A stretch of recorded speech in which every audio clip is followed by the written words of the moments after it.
Good morning, everyone. It is a pleasure to host another extraordinary GA of Europa on this Saturday morning, and I'm very happy you're tuning in so early. So when I got up this morning and dragged myself out of bed and to shower, there was a little part of me thinking, why am I doing this? I had a long week, I'm tired, I want to sit on the couch, sip my coffee. But I didn't have to wait long until I found a little reminder why I'm doing what I'm doing, and many of you as well. I looked at my phone and it said since the 1990s, German party membership has halved. So it means that so many people are less engaging in politics since then and are not being an active part of democracy and of politics anymore. And so there's so many people who actually don't have an active say currently in what society we want to live in, what social injustices we want to tackle. And I think we have to be clear that democracy and politics can only function if it is alive through us, and if we acknowledge that we have a voice in and a say in what society we live in. And if we look at Europe and the world of the last weeks, it becomes pretty evident that there's dire need for us to be active and to speak up about social injustice, because inside and outside of Europe, Europe's borders, humanity, the environment, and democracy were challenged. A few days ago, news about the refugee camp on the Greek island Moria reached us. News that that people had been scared about since the breakout of the pandemic. Because it was reported a first COVID-19 case was there. And I don't have to tell you what this might mean in a camp that was built for 3,000 people, but where currently 12,000 people live without decent medical care, let alone hospitals. While in Belarus, people have been standing up for fair elections and democracy over the past weeks against Europe's last dictator. And at the same time, humanity is united through facing a common threat all day, every day, the threat that climate change poses as its repercussions advance like an asteroid targeting the Earth. So our core values are challenged by threats that we can only face and solve or dissolve together and by engaging in politics. And so it is great to see that for the first time in over a year, our movement was able to exchange across borders on policy topics and come forward with a shared policy initiatives that we will vote on today. It must be our goal to create structures and processes that allow for everyone to participate in the debate of the big questions that we as Europeans are concerned with and we as Volt aim to address. Platforms for fruitful, fact-based and constructive political discussion has to be the basis for that. So I'm truly happy that so many of you are early risers and will engage today with policies that our members brought forward and vote today to continue the work on our political program, the progressive and pro-European core of our party that we can be proud of. But we would merely be a think tank or a platform of discourse if we were to stop here. Instead, we actually want to promote our policies and make Europe a better, safer, and more sustainable and democratic place. And this we can only achieve by being hands-on. Hands-on when it comes to actually organizing ourselves and European citizens to bringing relief and support where it is most needed, like with Europe Cares. Our Europe Cares initiators, Alina O'Sullivan and Leonard Everveen, managed to organize 300,000 masks that are on their way now to Moria and hopefully help in preventing the spread of the virus we all fight. But also we need to bring about this change in parliament. So we currently run for local and regional elections in Germany, Italy, Austria, and Bulgaria as a united European and progressive voice close to people. Keep it up, teams. You're doing a fantastic job. And I hope that everyone who's currently following us and hasn't joined us yet in our campaigns drops by and just has a look how we're filling the streets and handing out flyers and explaining to people what we stand for. Which brings me to my last point on our agenda today, the amendments to our internal regulations that we will vote today.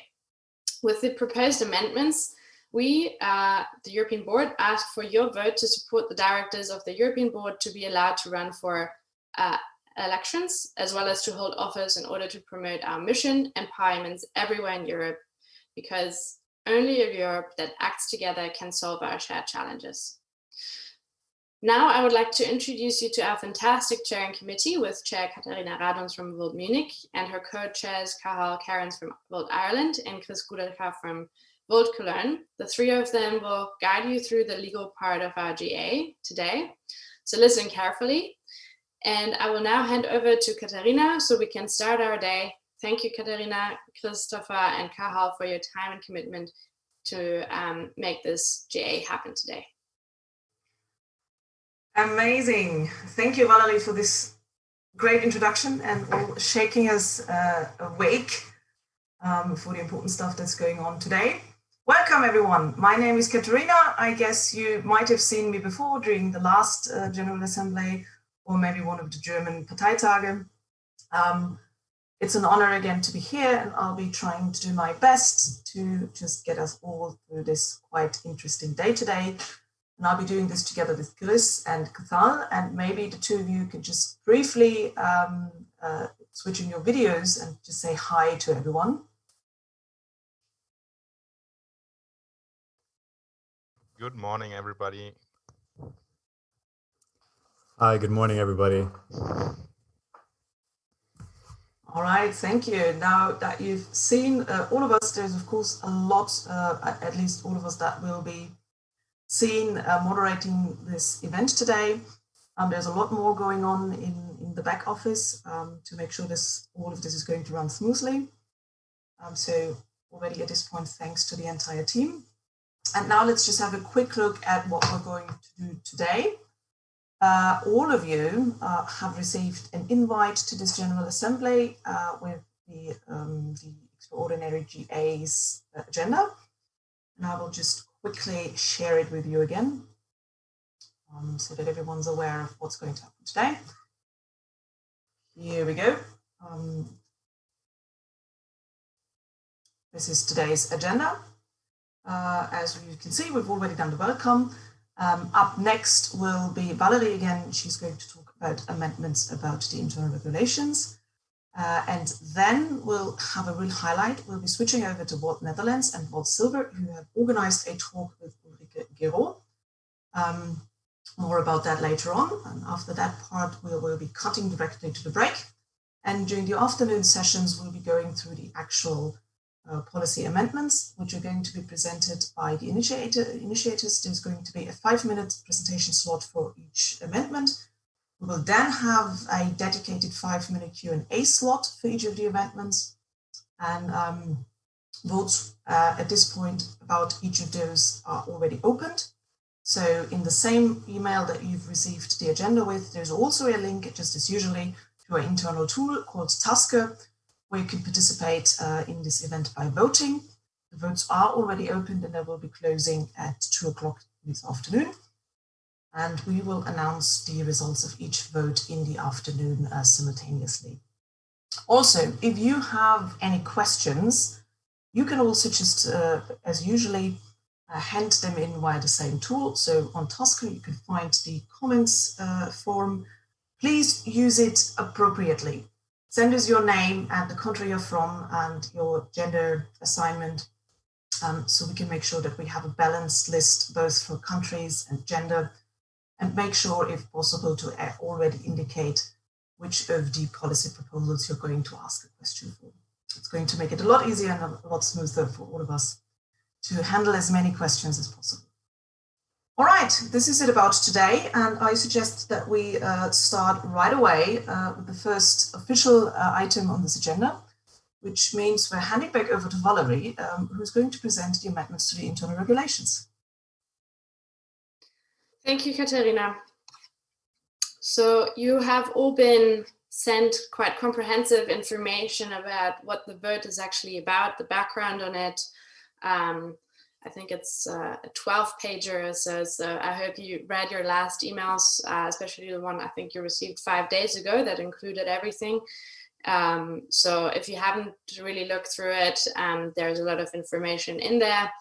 But most importantly, the questions that you will be asked today are three. So the first one, should non-executive directors be able to hold subnational level public office? Second question, should executive directors be able to run for office and campaign? Third question, should non-executive directors be able to run for office and campaign? So I would like to give you a little bit of background why we pose these questions to you, and give you some reasons why we think it would be important for our directors to be able to run for office and for our non-execs to hold office while being on the board. So we believe that holding an office while being a non-executive director will massively increase our understanding of political dynamics and help us make strategic decisions. It will increase our ties to the local political reality and to our voter bases across Europe, bringing their experiences and insights into the border for Europa. So if you think currently we have 6 different nationalities in the border for Europa. If we had really close ties to the local parliament and political dynamics and also to people's concerns there, we think that would be a great asset. In fact, we believe that campaigning for and holding local office will strongly increase the attachment with the citizens' concerns on the ground, increase the understanding for citizens' needs, and improve European political best practice sharing. Because, as I said, if we think of 5 to 6 different, we're 9 people on the board, and we have at least 5 to 6 different nationalities that we are aiming for, according to our statutes as well, then we have a really diverse set of people representing us on the ground, and we can engage in best practice sharing much more intensely. Thereby, we will improve our decision making to make world relevant and strong political stakeholder across Europe. And the clout gained from holding local office creates negligible conflict of interest, which is why we find it reasonable to open up for that. Why we believe executives should be allowed to run. So before, this was about the non-executives, so the people, the 6 people that are the board of directors that engage around 5 hours a week in, or per our statutes a week in keeping our organization running and engaging in especially the strategic decision making. Executives should be allowed to run for office, but not hold any public office. And our reasoning for that is that the possibility to run for office will strengthen electoral campaigns as well as the board through the experiences gained on the ground. There's a lot of con arguments, obviously, as well, that we tried to list as well in the information. So please go through it, and I look forward to your vote. Thank you. Thank you, Valerie. That is an amazing start to what we're going to do today. I've mentioned it earlier, all the votes are available for you on our internal tool. You can go there, vote on the amendment just presented by Valerie. This particular vote is going to close at 1 o'clock. However, all the votes that we're going to present today are already available on Tasker, so feel free to go there and just cast your vote already. The results or the votes will be closed at 2 in the afternoon and then announced as soon as possible. Also, one important information, we have been handed in one potential agenda item. However, you as the may have to vote on whether or not to accept this additional agenda item on the agenda. So we will now, I guess, or at 10:30 at latest, put forward another vote on Tasker where you can decide on whether or not you want the agenda item about, I'm going to abbreviate it a little, about the gender balance in our party to be put on the agenda or not. So please remember, this first vote on the additional agenda item is just on whether to accept it or not. If it is being accepted, it will be put onto the agenda, and the initiator will also get a slot to present it, and then the whole assembly can vote on the actual content of this additional agenda item. All right, if you have any questions, just feel free to go and use the forum. You can also leave some comments. We're trying to do our best to sort through stuff that's coming in. And actually, the next official point on our agenda will already be handing over to Walt Netherlands and Walt Silver, who have prepared an amazing talk with Ulrike Gero. However, that will start at 11. So I'm just going to quickly check in with the back office if we have anything else that we might be working on prior to that 11 o'clock slot. If that isn't the case, we would just give you some space to maybe have a late breakfast or perhaps some coffee. So just give us a couple of minutes to check in if there's anything else that we can put on the agenda right now.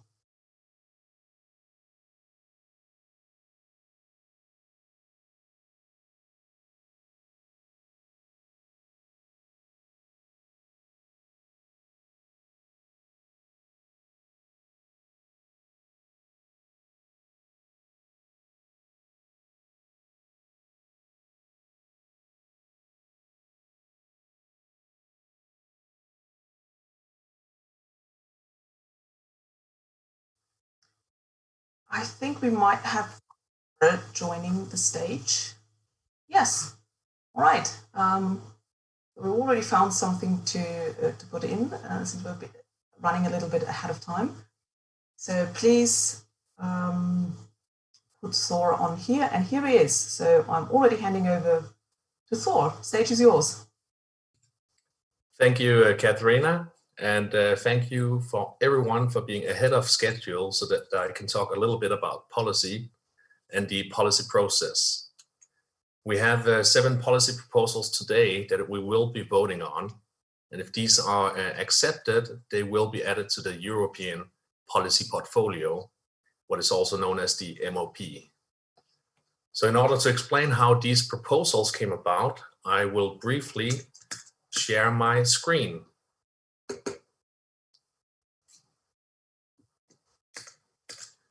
Now, you should be able to see my voting page on Tusker, where I can also start the live stream. Beneath that, you can see our open votes. And currently, we have open votes on these 7 proposals. In order to vote on any of these, you can click on the Vote Now button. As Katharina mentioned, the vote is already open. It has been open since Monday, and it will close today at 2 p.m., 1400 Central European time, Central European Summer Time. If you click on any of these votes, such as the one on organ and blood donation, you'll be sent to your voting form with an overall introduction, together with a link to the folder itself that contains all 7 policy proposals, as well as a direct link to the policy in question. Right here, this is about the organ and blood donations policy. And hopefully you should already have read this so that you can make an informed vote.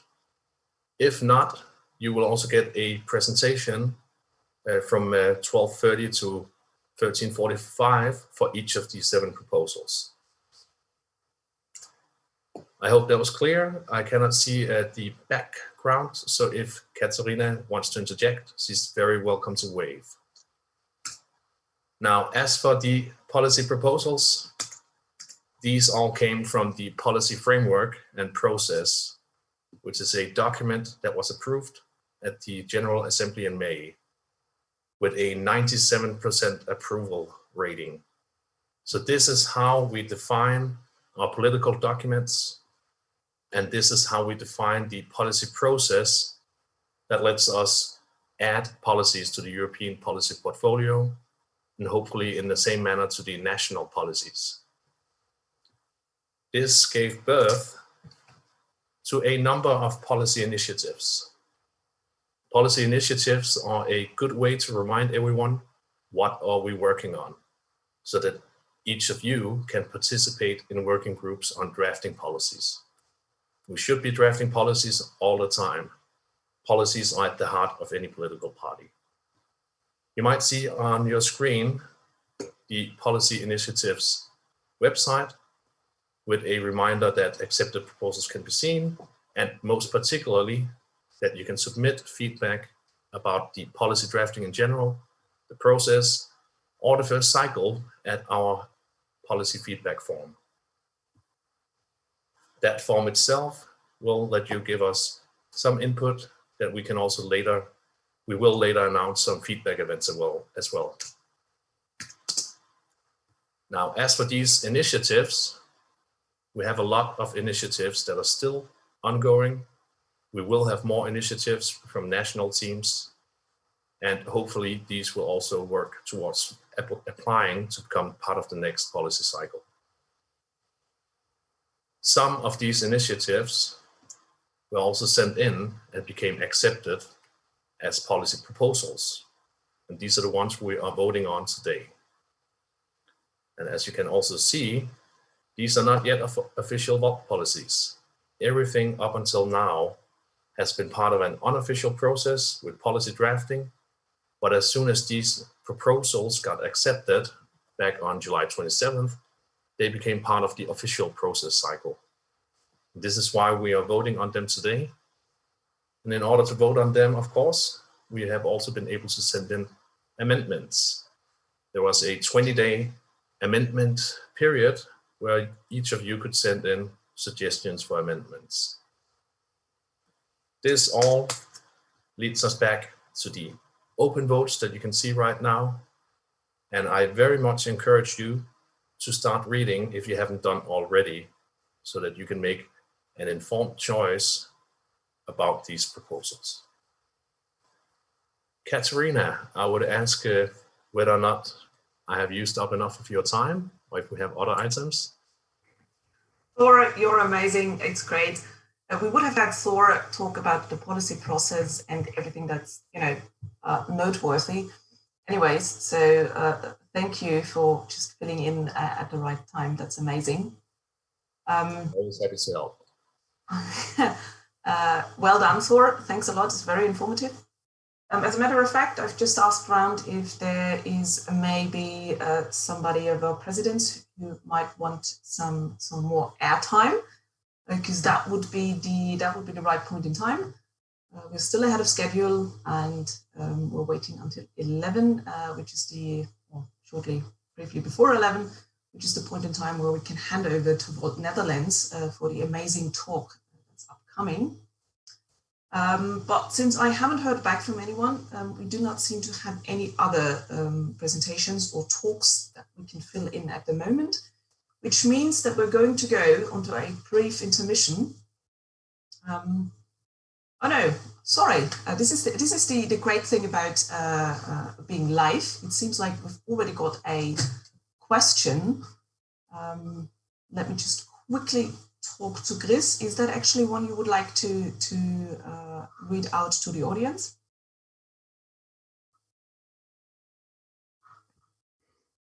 I can do so. It was Paul Löper asking where to vote for the IR statute changes, cannot found them in Tusker.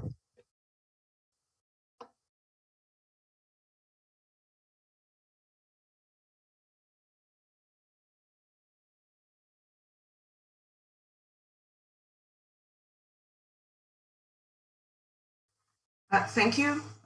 That's actually not the question that we can answer in this live stream, because it does not really a technical question. So this is not a question concerning any of the stuff that's going on today or concerning any of the content of the amendments. So let's take that back and check in with our forums and back office team if there's anything missing in the forms, and then we'll just, of course, adjust it. So thanks for letting us know, Paul. And greetings to Berlin at this stage. All right. Anyways, so I can see in our sheets that there are no further questions, no comments at this point in time. About 30 minutes left until we have to hand over to Volt Netherlands, which means, guys, that we're going to go onto a intermission, and everyone can go grab some coffee and maybe look up Ulrike Gero, who's going to give the talk at 11. which is something that I'm personally actually looking forward to quite a lot, because she is the author of an amazing book, Why Europe Must Become a Republic. And I think we've got a lot of stuff in common, so this is going to be quite interesting, which means go grab a coffee and be back here at 11 to listen into this amazing talk. And that the hint to our tech team to, if possible, go onto a intermission, please.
Thank you.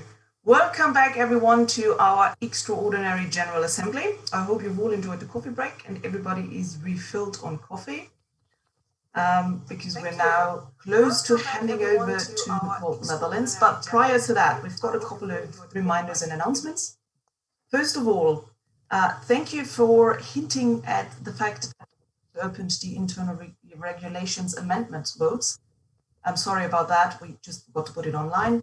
It is online now. So you can now vote on the internal regulations, just as you can now vote on all the policy proposals that will had been put forward.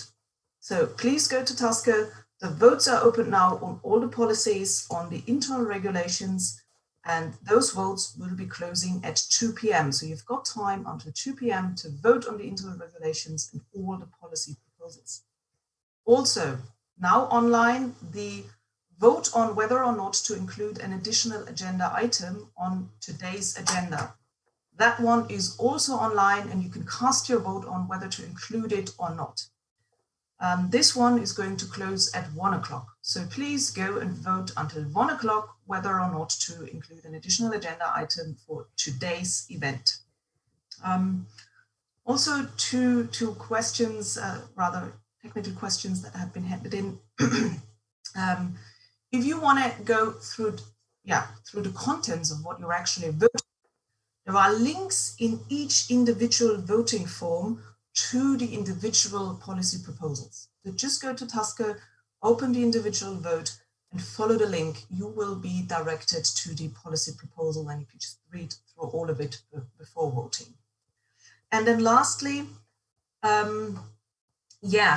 when it comes to the actual voting, please make sure that you do read the answers, because not all of them seem to be in the usual order of yes, no, and abstain.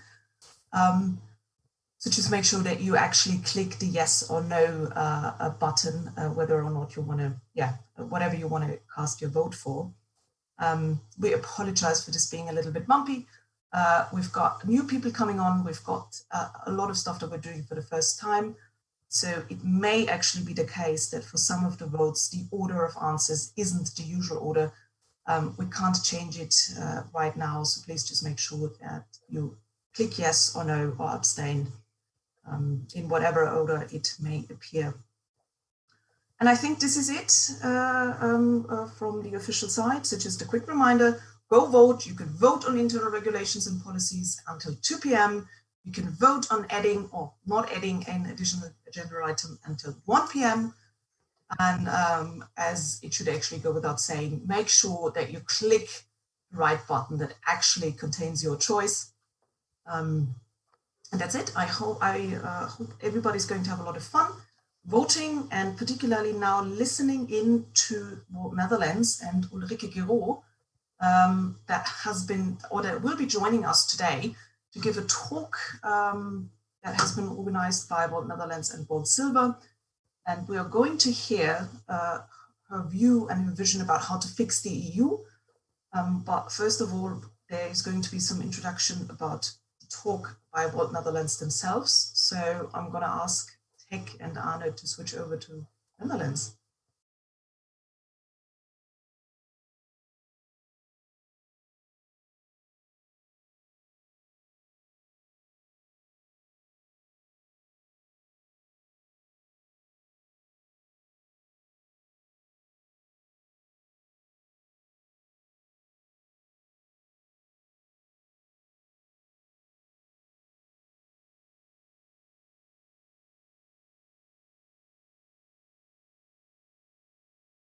Assembly for your interest in the work of Ulrike Giraud about a new sustainable direction for Europe.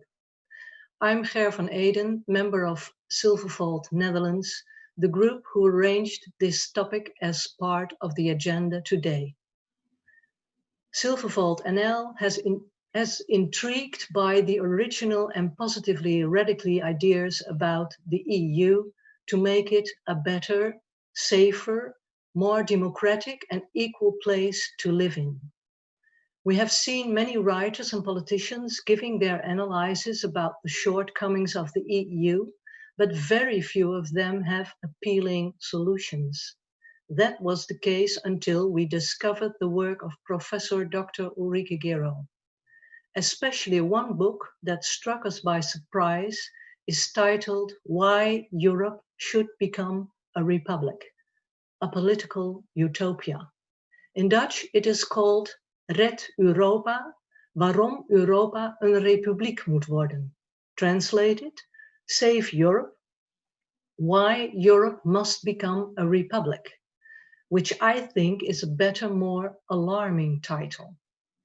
In this book, she provides a crystal clear analysis of the situation in the EU, the failure of nation states and the rise of populism. Her solutions are consistent, based on ages of political thought and the best of European tradition. One of her remarkable, interesting points of view for a European republic is the sovereignty of citizens instead of the nation states, and equality before the law for all European citizens.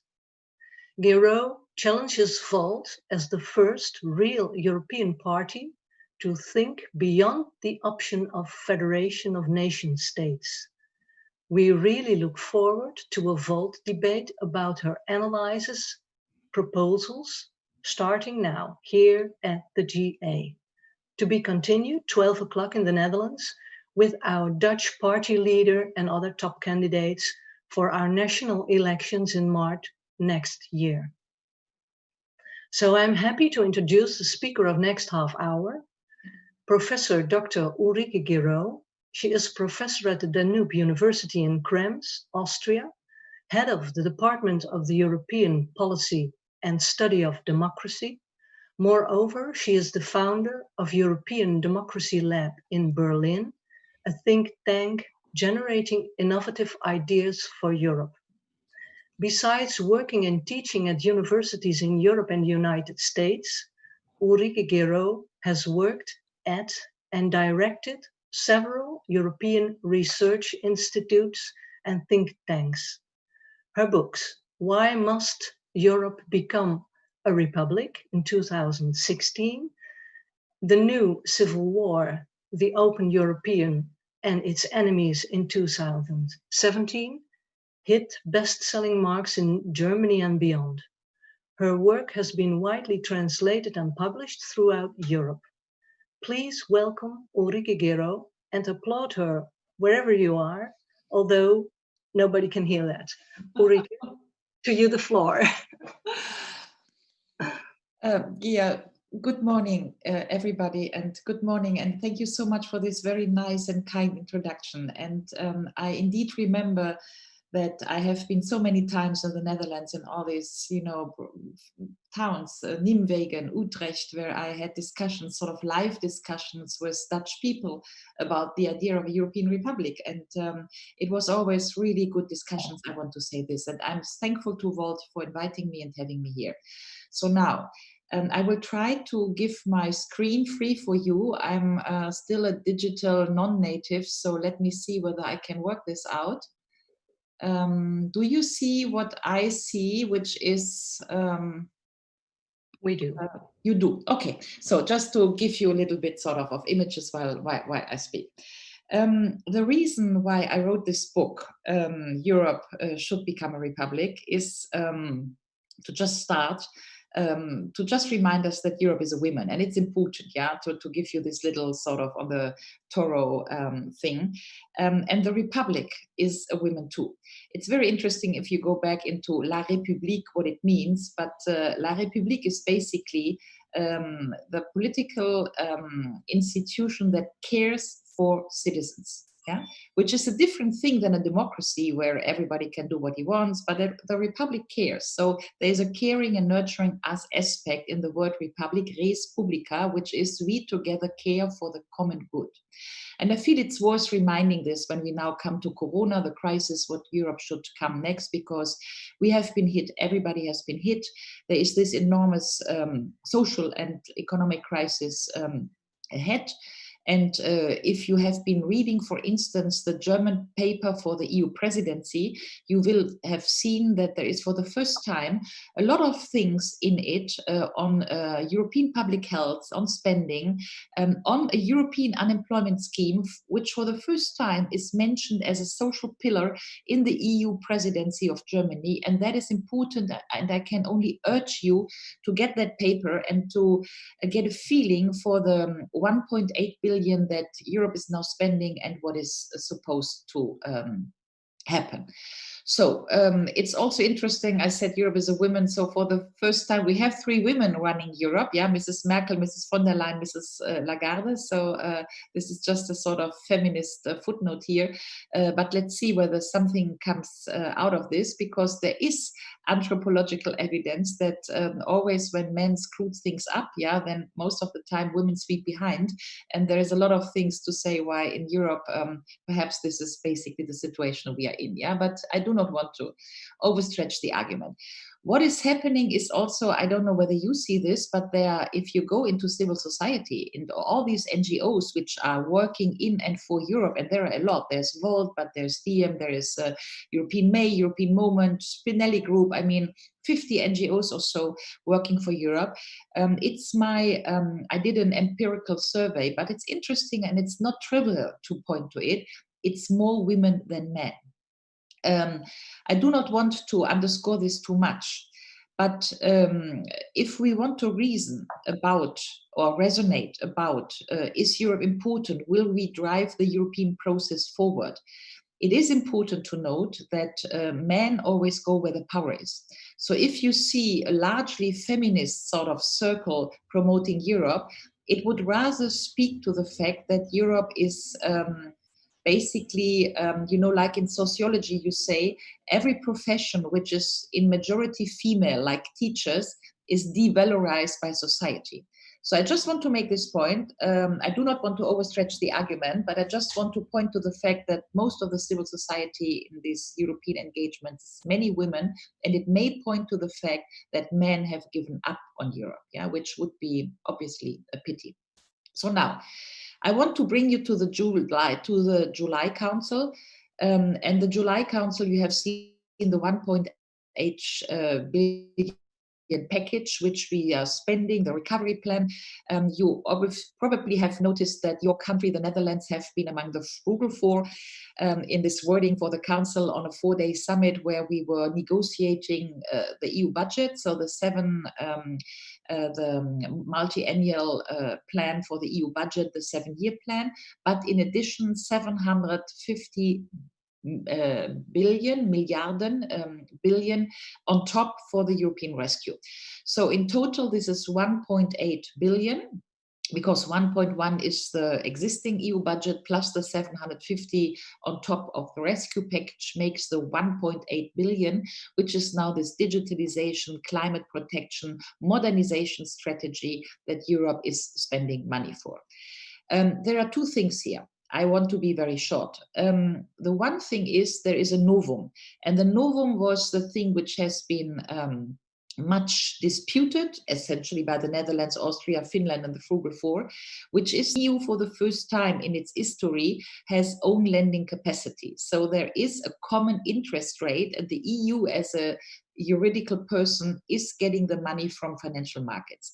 The reason for this, or the interest, the goal is that all countries have equal interest rate. Lends money at markets for 0.5, Italy has to pay 2.5% interest rates. So if it comes now to go over the big lending that we need to overcome the corona damage, there would be a real hindering factor for Italy if Italy has to pay 2.5 and Germany only 0.5.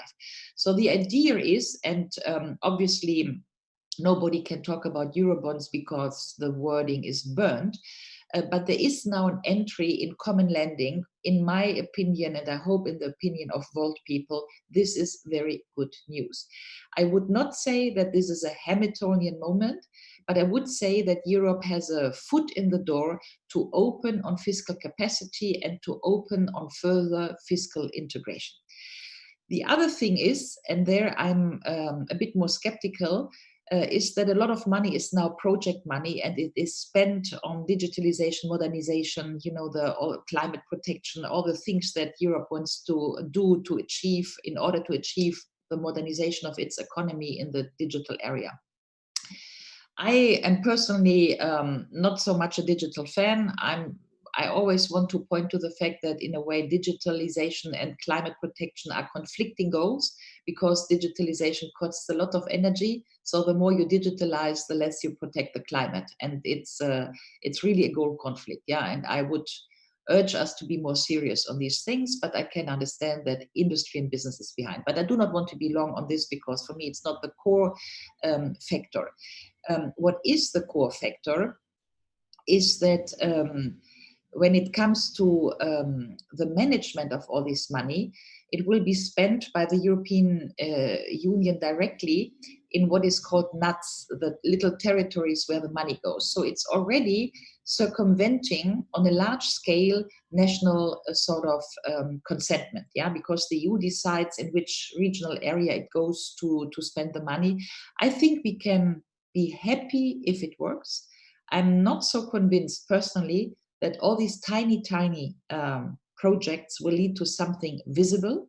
What I would have loved to see, for instance, to give you just one example, is that instead of bringing the airlines up, like 9 billion for Lufthansa and the Austrian one and Alitalia, which is now with state money is rescued, I would have loved to see a real European engagement in European high-speed trains, like Copenhagen, Barcelona in 6 hours, or Paris, Budapest in 6 hours, or Hamburg, Thessaloniki in 6 hours.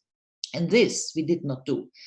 And so I think it's a little bit a wasted crisis, because it would have been of much interest to go for high-speed trains and to build this Siemens Alstom high-speed train as a European champion.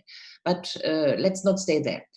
I am more, sorry for that being in German, I am more interested in what has been called the Hamiltonian moment. Sort of, is this European Council a Hamiltonian moment, a moment on which the EU can't go back in history, because now we have this common lending, and what does it mean, this common lending? You have probably noticed that the Bundesverfassungsgericht, the German Bundesverfassungsgericht, which unfortunately always thinks it can do judgments on Europe, which is weird in the first place, but Karlsruhe always thinks that it has a word to say on the European level. And Karlsruhe had a judgment saying, going back to the monetary lending policies of the European Central Bank 10 years ago, saying that this is not legitimatory valid. And there is a real point in the ECB doing this common lending stuff under current democratic conditions. So there is a legitimacy problem here, yeah? And the only thing I want to say is that the German conservatives are really picking this up. And there is a problem which basically will lead to the fact that the Council agreement on common lending of the EU will also go to court, because the right-wing populist in Germany, the AfD, will probably do another call at the Bundesverfassungsgericht to say that this is democratically invalid what has happened. If I were Volt, I would urge you to really go back. Perhaps you have some French-speaking people, but I put you into this PowerPoint, La question de l'État européen. To just give you that one, I need to be short here.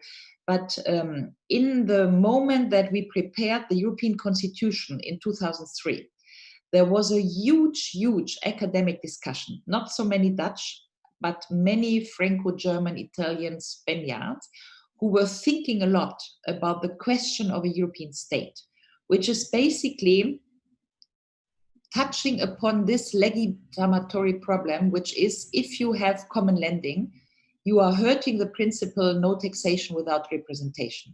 Because in essence, Dutch and German taxpayers' money goes without control to Greek and Italian people. Yeah, and so there is a democratic problem of legitimacy. The solution would be to do what we wanted to do 2003, which is go for a constitution, make a European state, and then we fix the problem, and we fix the no taxation without representation problem. Yeah. And we can discuss this, whether this is feasible or irrational or utopian.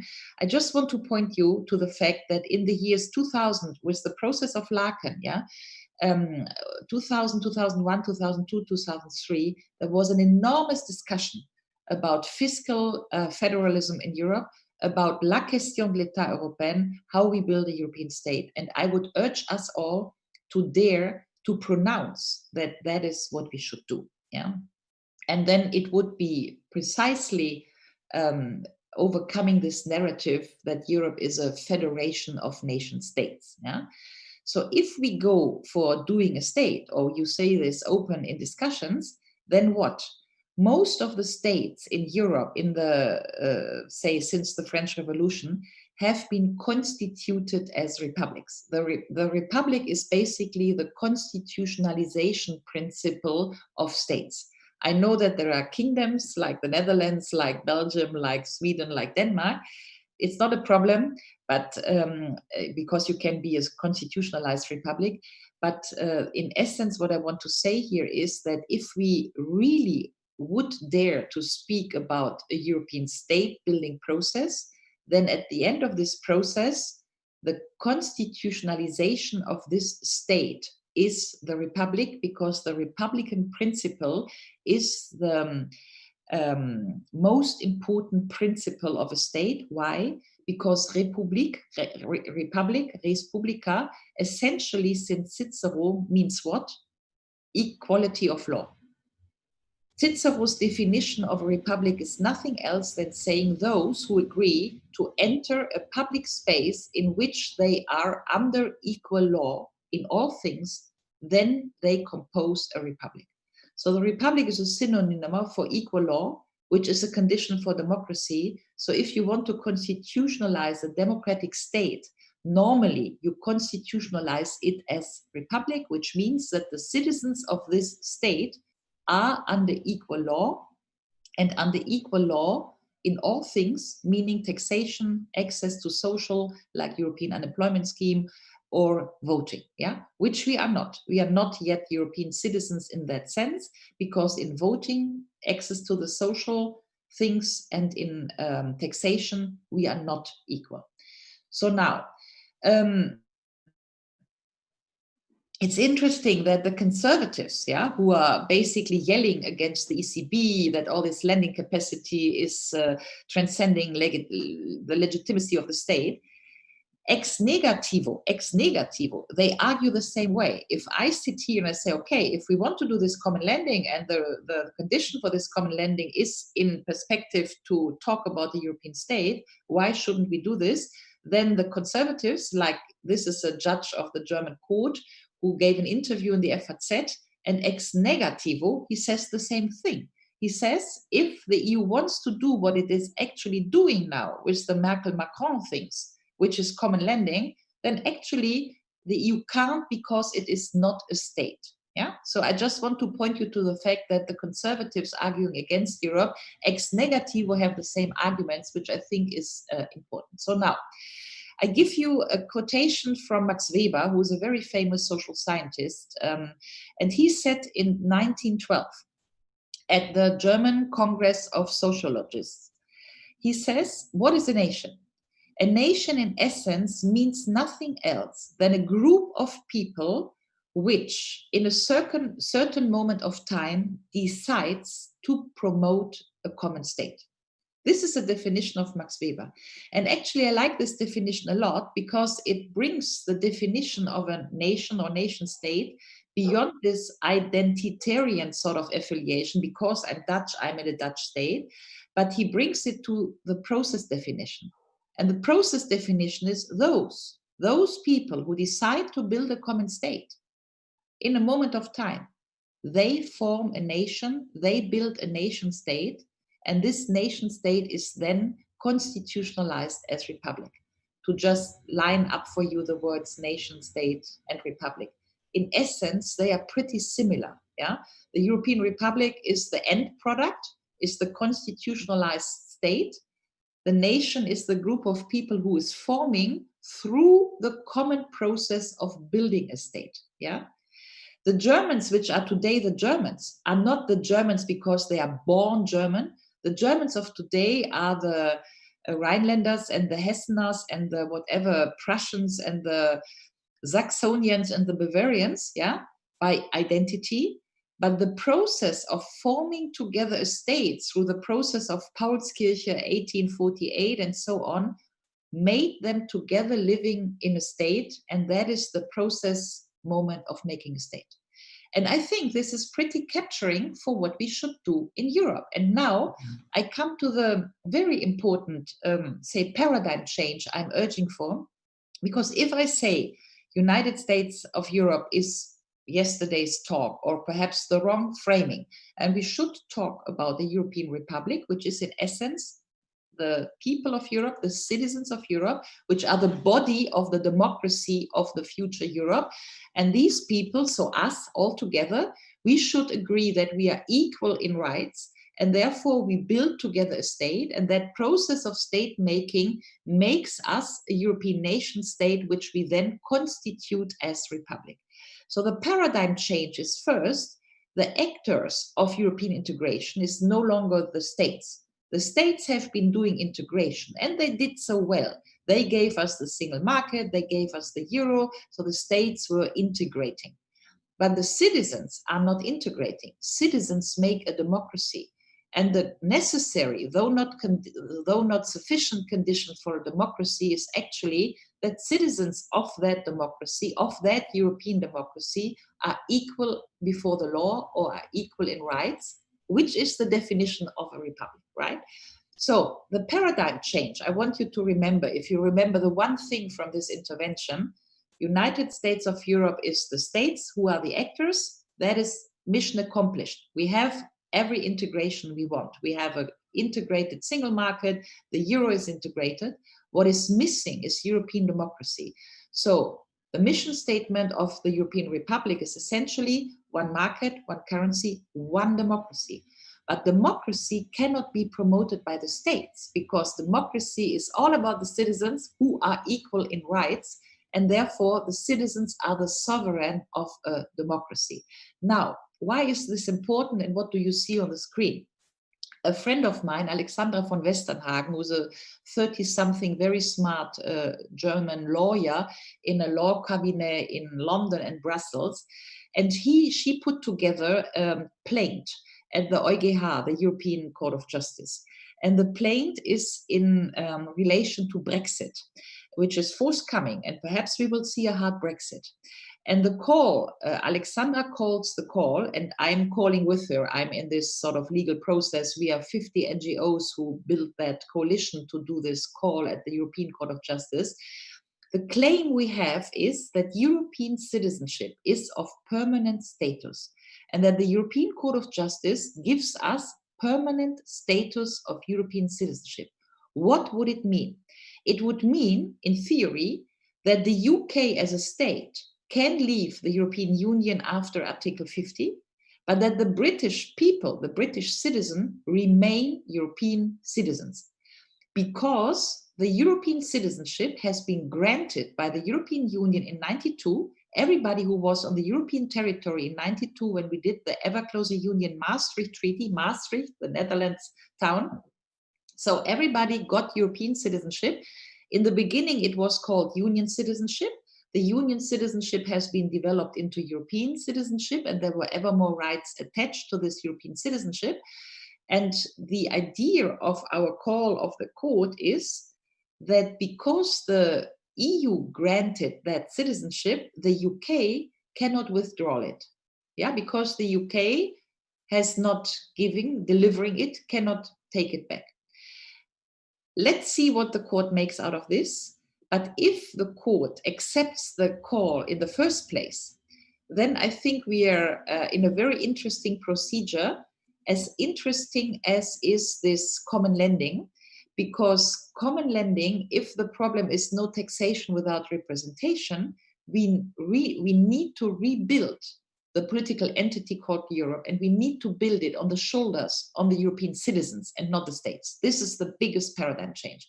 If we do so, the European citizens first need to be equal in front of the law, but second, We need to have a European citizenship, which is, in German, I would say, unveräußerlich, which cannot be taken away.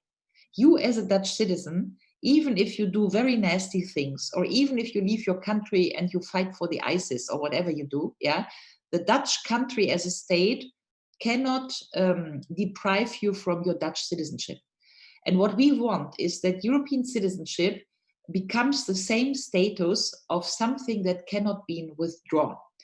And that is basically what we argue for. So now, the last thing is that if you're interested, the catalog is out because 2 years ago I did a huge theater sort of activism thing, and we proclaimed the European Republic in with 25,000 people in 140 towns across the European Union, and the catalog is out, and the catalog is on your left side, and it's multi-language. So if you want to say have a look at this, you can order this in the internet.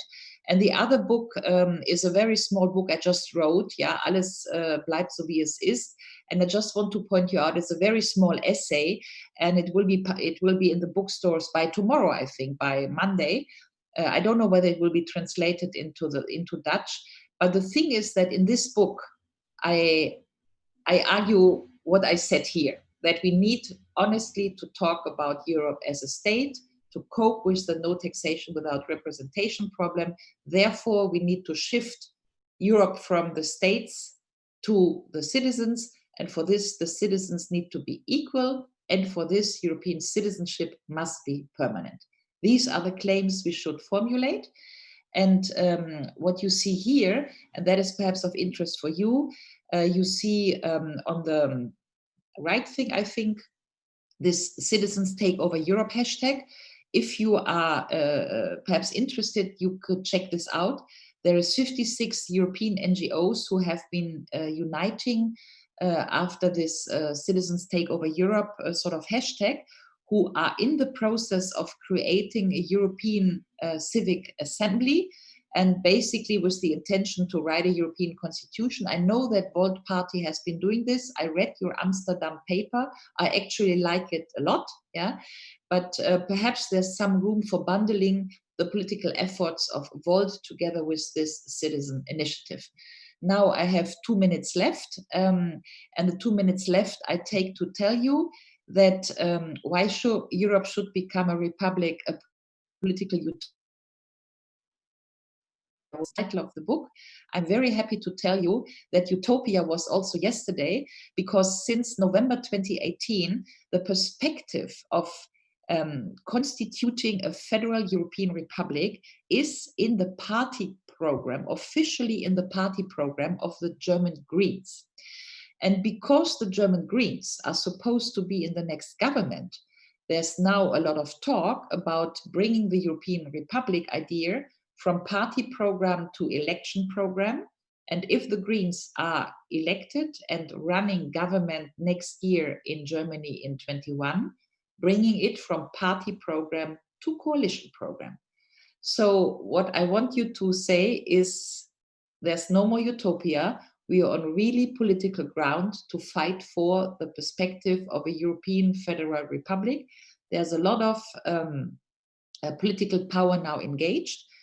The German Greens are obviously trying to get it into the French Greens, and the French Greens are very strong. I'm very happy that the Volt person of Germany is in the Green Party group of the European Parliament.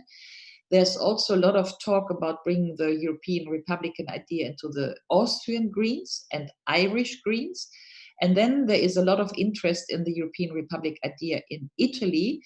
And in Italy, there are a couple of MPs, so national Italian MPs, who have been writing a book, Pour una Repubblica d'Europa. And I just point this to you, that there is an Italian debate about this. And there is, which is also interesting, an initiative of Italian mayors of small towns in northern Italy. And what they do is that below their entry signs of their town, they write a paper, Comuna di Repubblica d'Europa. And this is a very sort of bottom-up, joyful thing to basically shift mindsets. So I just wanted to point these things to you, to encourage you to perhaps go with the vote, because we are already many, and the more many we get, perhaps we can make it. Thank you so much for your attention. Thank you very much, Ulrike, for your very interesting and inspiring talk. We still have some time for questions and answers, and I think somebody else will come into the call who has taken up the questions and answers, so that they can be that you can answer those questions.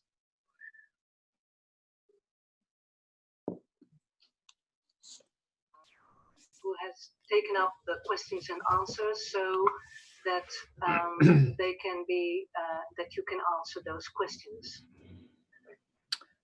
Hello, do I join now?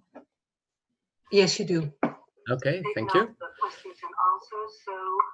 I have to stop the stream.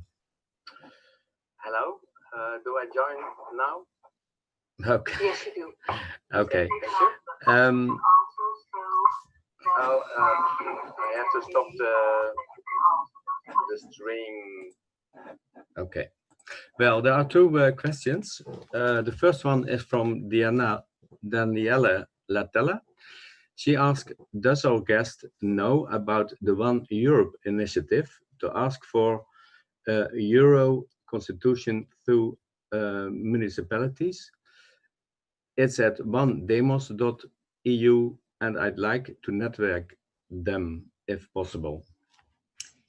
The answer is, I know the One Europe initiative. I've been talking to these people. I'm very familiar with what they do, and the One Demos constitution thing is obviously in the same token than I was talking about the framing of a European state, and then we constitutionalize it as a European Republic.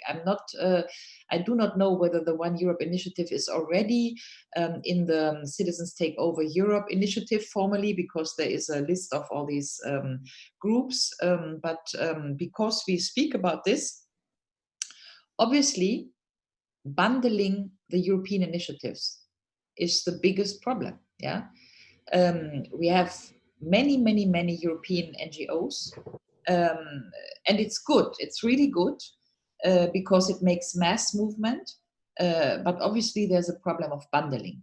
And I know that perhaps we can talk a second about this, because now all initiatives depend on funding. Everybody needs its own website and needs the own conference, whatever, yeah, because you need the funding to promote your institution and the whole thing. So there is a path dependency of having ever more small European think tanks, institutions, organizations, which is path dependency for in some way, yeah. And I'm still thinking about a way to really bundle all those who would basically say, we need to be European citizens, we need to be equal in front of the law, that's it, yeah? To just make a very sort of a negotiable mission statement under which everybody could sign up. And that would be important to me, because if not, there is a real danger that all these small NGOs working for Europe, assembly here, One Europe there, not getting a power ball. And I'm saying this because I read this morning a little statistic or a poll that I guess you heard about, this conference on the future of Europe, which Mrs. von der Leyen wants to do now, yeah, asking people and consulting people for the next 2 or 3 years. And within the Brussels folks, there's 62 people who actually believe that this conference will not be a success. Two-thirds already. It has not yet started, but 2/3 believe that this conference will not be a success. It's a disaster, because I think it's a unique moment in time to really be bold as citizens and to bundle and to bring something on the table. So yes, I know One Europe, and yes, I would love us all to find smart ways to bundle power. Okay, thank you. There's one other question. It's from Chiara Domestici. Do you think this European citizenship can fulfill many of the gaps of other citizenships? as in, for example, provide access to political rights to immigrants who are often denied from them by hurdles to obtaining national citizenships, e.g. French, or altogether stateless individuals, or often excluded groups such as the Roma. Yeah, thank you very much for this question. It's a very important question. And if you want to read more about this, I give you two names, or I can perhaps write these names here in the chat. There is a woman called Samantha Besson, who has a lot of stuff on European citizenship. And there is Etienne Balibar, who in French, Sommes-nous citoyens de l'Europe? It's the most fantastic book on the question, and the book is from 2003, I think. And Etienne Balibar in this book poses precisely your question. And the question is, because European citizenship has as precondition that you're a citizen of a member of the EU. So if you are Dutch or Portuguese or Irish or German, you are European citizen. But if you are Moroccan living in France, legally living in France, or if you are Ukrainian living legally in Poland, or if you are Turkish living legally in Germany, you are not European citizen.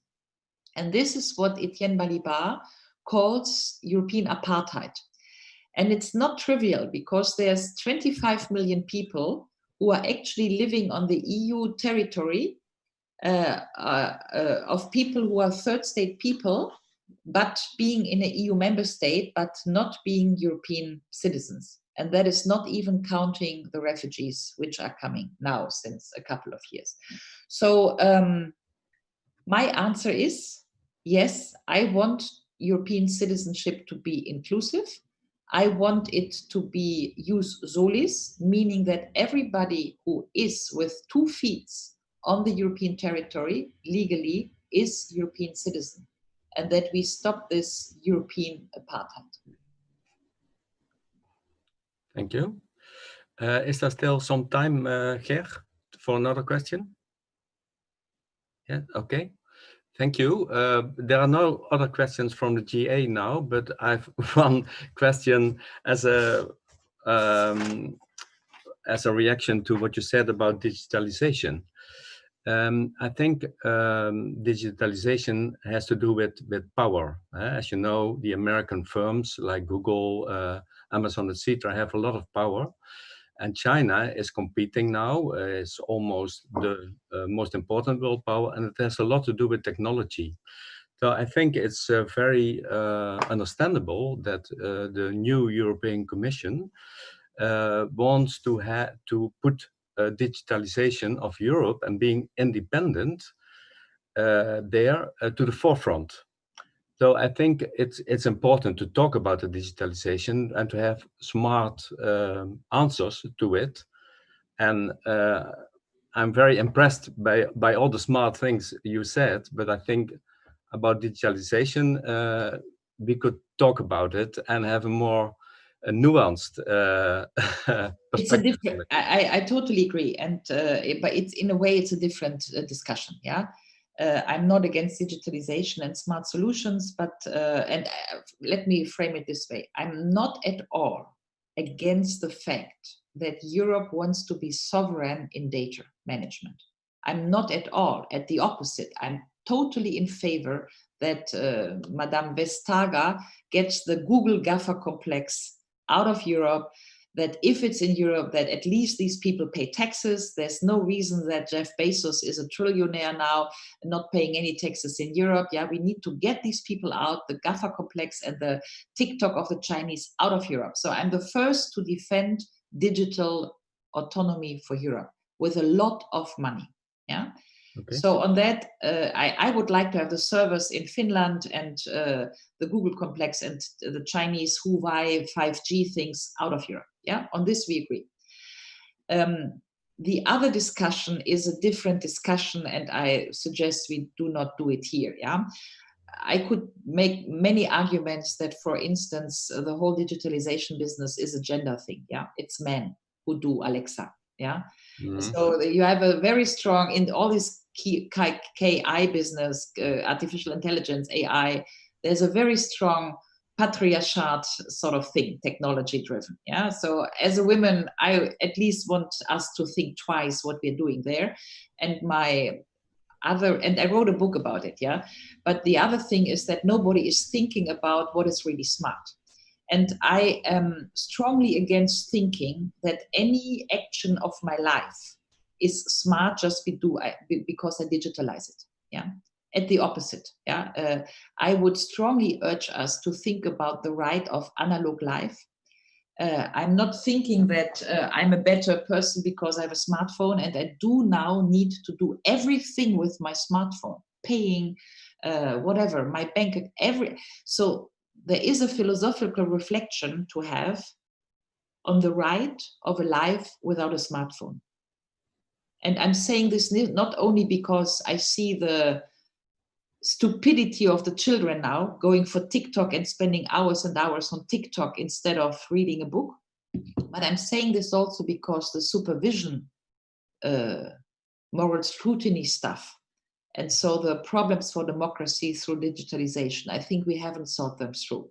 So as much as I defend European autonomy in the digitalization area, I would like us to think really sharp on what digitalization in essence means, because I do not want us to discover, like we discover 100 years after inventing the nuclear bomb, that it was basically a very sort of problematic invention, and that 100 years from now we are thinking, oh, the internet, perhaps we better abandon it. Yeah. So then that's very important for the European Commission and for everybody within Europe to think about it and to have this discussion, like you mentioned, and not being dependent on the big firms. But but the European Union and the European Commission is very smart on this. I discovered it for years, that they are much smarter than the national states to think about it, about the perspectives and being independent, etc., etc. So Europe is the platform to discuss about this. And Europe, if you go with the European Republic, decentralized, and the regions and European money spent, targeted to regional needs, I would strongly urge that the internet and digitalization is obviously good and can help a lot, but decentralized. That's Yeah, right, that's right. No monopoly, no Jeff Bezos, no Google, because the risk is the power concentration, the money concentration. Yeah, I mean, you need to know that Google has a stock market value of 1.8 billion, which is precisely the sum of the European rescue package, which means that Google values Europe. Yeah, we cannot allow this. So so if we go internet, decentralized. Okay, there are 4 other questions now from the public. The first one is, are you aware of the Photos Without Borders European Citizens Initiative, which is recently launched? What are your thoughts on the electoral impact of giving Europeans the right to vote in their country of residence? How do you think the European Commission would respond to this initiative if it succeeds in collecting 1 million signatures? Well, I know the initiative, I like it, and I'm myself living in Vienna and would have loved to vote for the national elections in Austria a year ago. I would urge us to have resident voting rights wherever you are. There are many European citizens living across border and having no right to go for the national elections. But this is, in a way, only the first step if we really want to rethink European democracy. Because the second step is all these discussions that we are having about Spitzenkandidaten and constituencies and who represents whom. And there is a problem of representation in the European Parliament. There is a problem of voting rights. There's Olivier Costa, who is a political scientist of University of Bordeaux, who issued a study, I think already in 2015 or so, who says that voting rights of European citizens are totally messy, And so I come again with if we claim European democracy, we need to claim that all citizens in Europe vote the same way everywhere. That is basically the essence of democracy. So, or we invent a system like in the US where you have election men, like the US system functions with the electoral deputies of the conventions and so. We could do this too, which would also be a citizen-based concept, by the way. Yeah. So yes, I agree. We should do this citizen initiative. We should give same voting rights for European citizens. The second step would be to rethink the way we work out the representation of European citizens in a two-chamber system across the European continent, which is the more far-reaching goal. But if we think about a constitution, essentially that's what we should figure out. Thank you.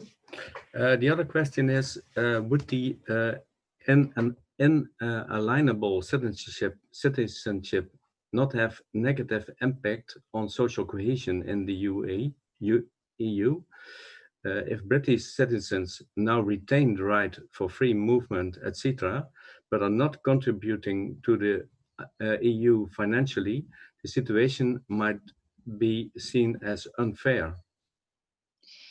Yeah, thank you for this question. It's really a good question, and you could go an hour about it. Yeah, but and you are right. In the first sort of the first impulse to answer your question is yes, it will probably improve or deepen social discrepancies and not be accepted because people turn around, and that is what is happening. Yeah, you have a lot of Romanians going to Austria and then claiming social help, and they don't get it. So in essence, the current EU system is already in infraction of its own laws, because under the Articles 1 to 12 of the Maastricht Treaty, there is the impulse or impetus to have equal rights and cohesion in the European Union. And you should be able to go from, say, Bulgaria, Romania, whatever, to Amsterdam or to Vienna, and for instance, get child allowances. Yeah. De facto, we have a lot of infraction there, because if you are a Bulgarian worker and your kids are in Sofia and you work in Vienna, you do not get child allowances. So we have a lot of infraction that citizens actually, as of today, are not treated equal. Yeah. Myself, I mean, I've been working in Europe the whole time, from Brussels to London to Paris to Vienna to Berlin. And there is a problem with retirement, because it's not the same to get 30 retirement years in one country or 30 retirement years in 5 European countries. You are losing. Yeah. So there is an infraction of European law. I have many in my own life, and everybody has infractions in its own life. Most people say. Yeah. So the real problem is, are we serious about this? And you are right in saying that it will cost something, because then you need to think about who is going to pay for this. Yeah, if all the Romanian workers go to Austria, why should Austria pay the child allowances for Romanian workers? So there is a social problem behind, and there is a financing problem behind. But what is behind essentially is no taxation without representation, and is the question of the future European budget. What I want to say is, we are accustomed to discussion of Europe that free movement of person is super. And it is super for those who are flexible and mobile. It's super to travel from Bucharest to Vienna. Yeah. The problem is, if you see it from the other side, let's see that, for instance, Romania has 20 million people, and since enlargement lost 5 million people. A quarter of Romanians went abroad. Obviously, it's the most smart people, the brain drain. Yeah. So, for instance, the medicine faculty of Bucharest is each and every year educating Romanian doctors, and with Romanian state money, it's the Romanian state who funds the University of Bucharest. And the moment they are doctor, they go Vienna, Brussels, Amsterdam. So we get all these Bucharest doctors, but nobody pays it. So there's a real problem if you organize free movement of people. That's how we all grew into the European Union. The European Union is super free movement of people, and everybody has an individual advantage. But if you do not build the system behind, which is social and fiscal coherence, then you will have countries like Romania and Bulgaria, which are basically on the losing side. And then what happens is, first there's populism, but second there's a lot of poverty, and then these people move also to the wealthier countries, and then they claim social rights in the wealthier countries. So the only thing I want to point you with your question is, I think we need to be serious in the social pillar of the European Union, which is, by the way, also in the German presidency paper of this half year. And if you are serious about common social rights for European citizens, then obviously you would need to build a social and fiscal system surrounding the free movement of people. Okay, thank you. I have two other questions. One is from Ernst Boutkan. He's one of our candidates for the national elections next year.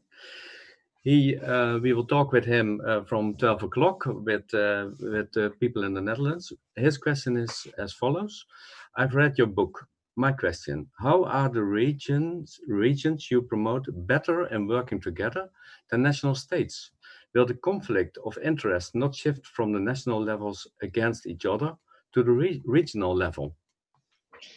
Yeah, good question. And sure, yeah, I mean, I want you to understand that the European Republic is not about the better world and the better human beings and everybody is kind and loves each other. I mean, we are striving for this since 5,000 years and we never got there, yeah? So we will have the same cleavages, power games, whatever, nasty games in a political system called Europe, even if you shift from nation states to regions, yeah? But when I wrote the book 5 years ago, there were a couple of, say, more serious arguments why the regions are perhaps the better carrier for a second chamber. That's the only thing which is the question, yeah? Now we have a lot of talk that if we get the European Citizens Assembly, like a different European Parliament with one person, one vote, that is the first chamber, yeah? That's the first discussion and we are having this discussion.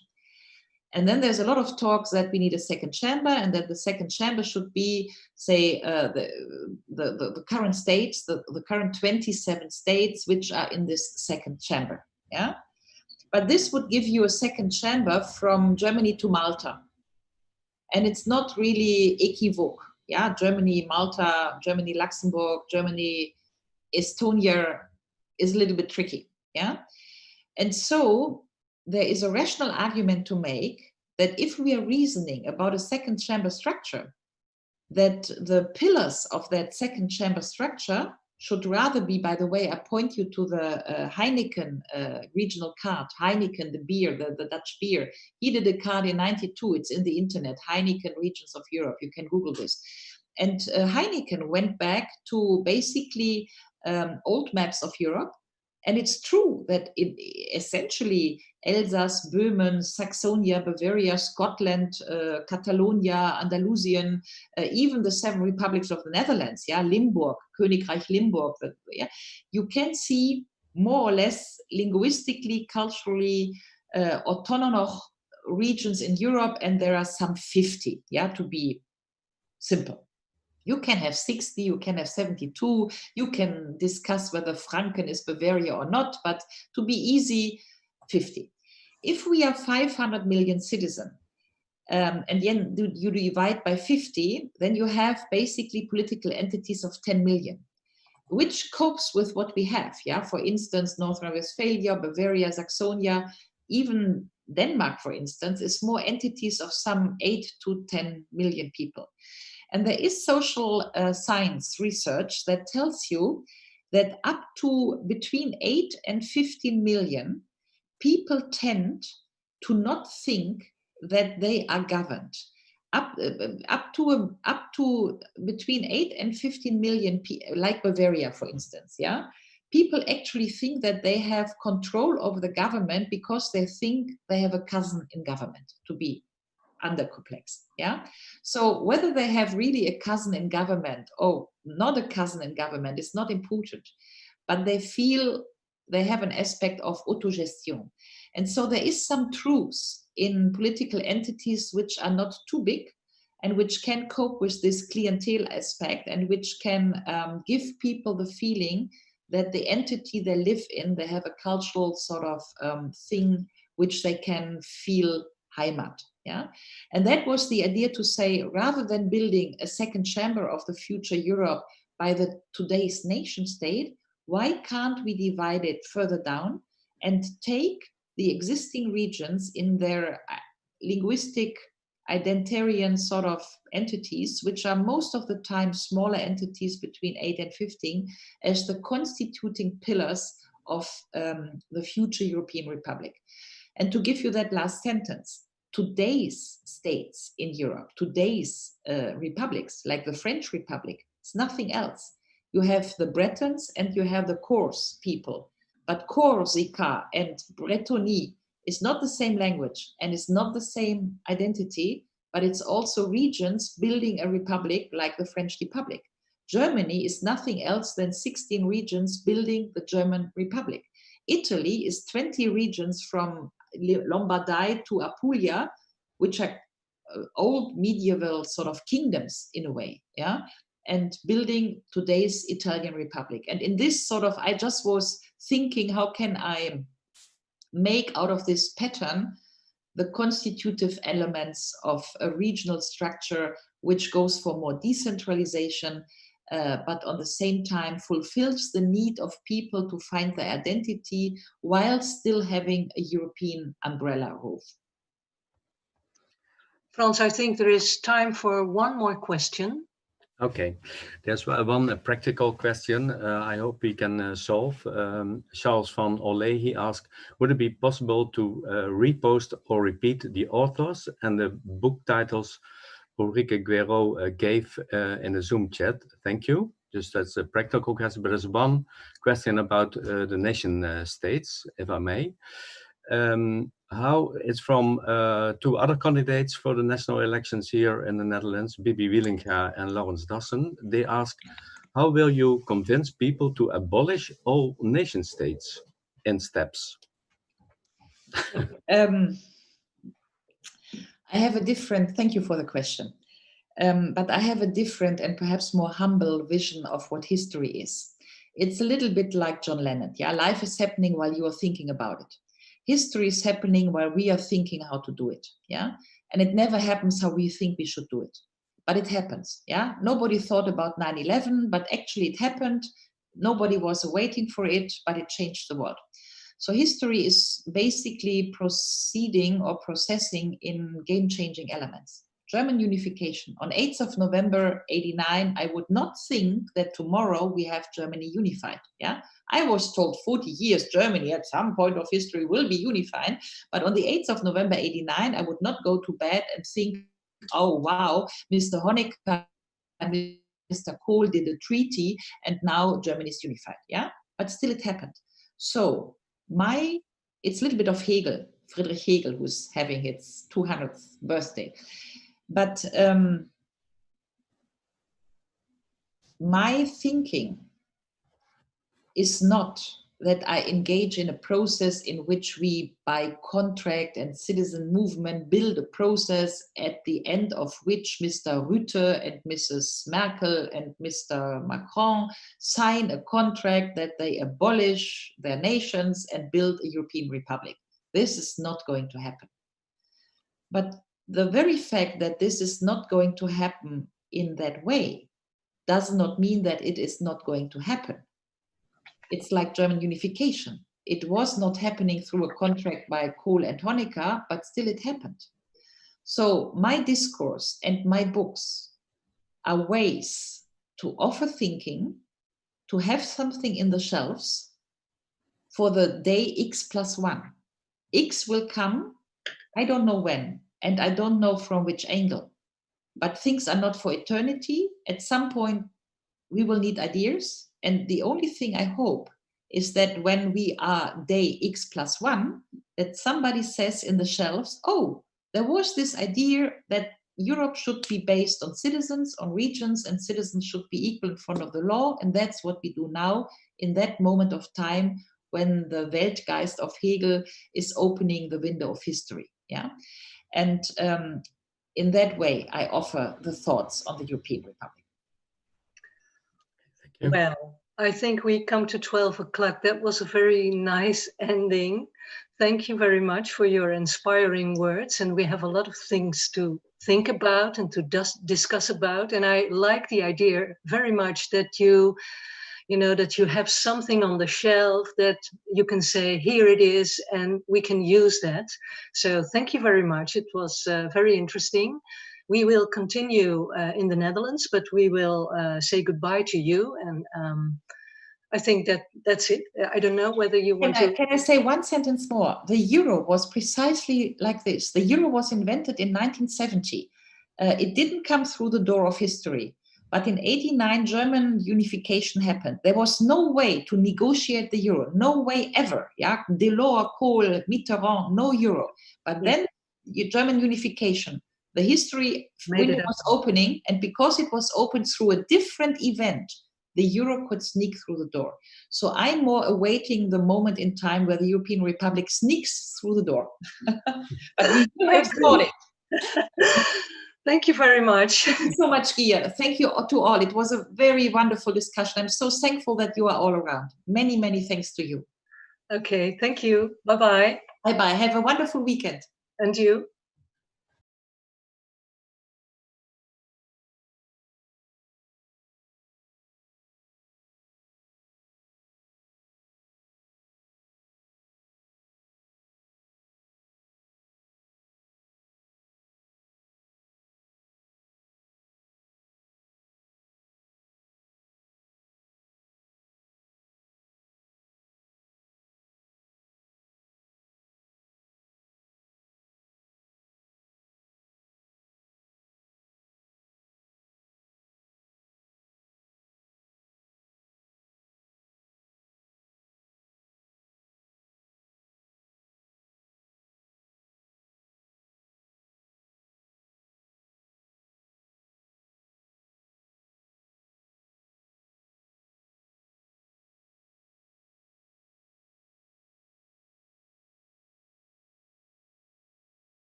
Welcome back, everyone, to our General Assembly. We've just had a quick break after this amazing session that has been organized by Volt Netherlands, Volt Silver. And I'd like all of you to just give big thanks and a big applause to the Volt Netherlands. Just a second.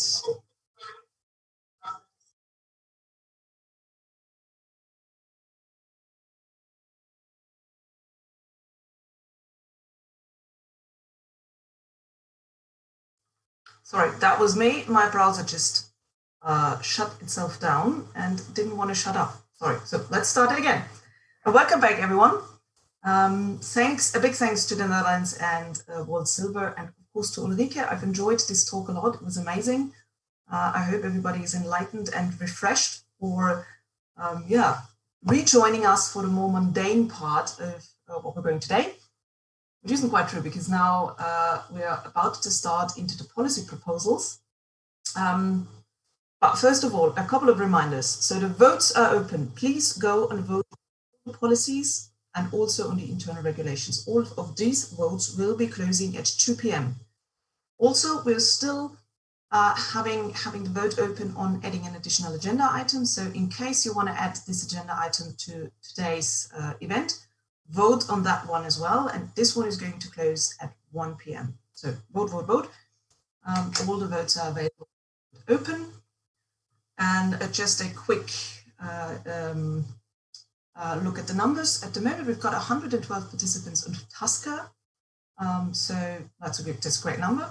And I've heard earlier that there might be about 100 more joining or watching the live stream on YouTube. So thanks for being here and thanks for participating in this event. Plus, one last reminder, you can ask questions already in advance via the comments forum.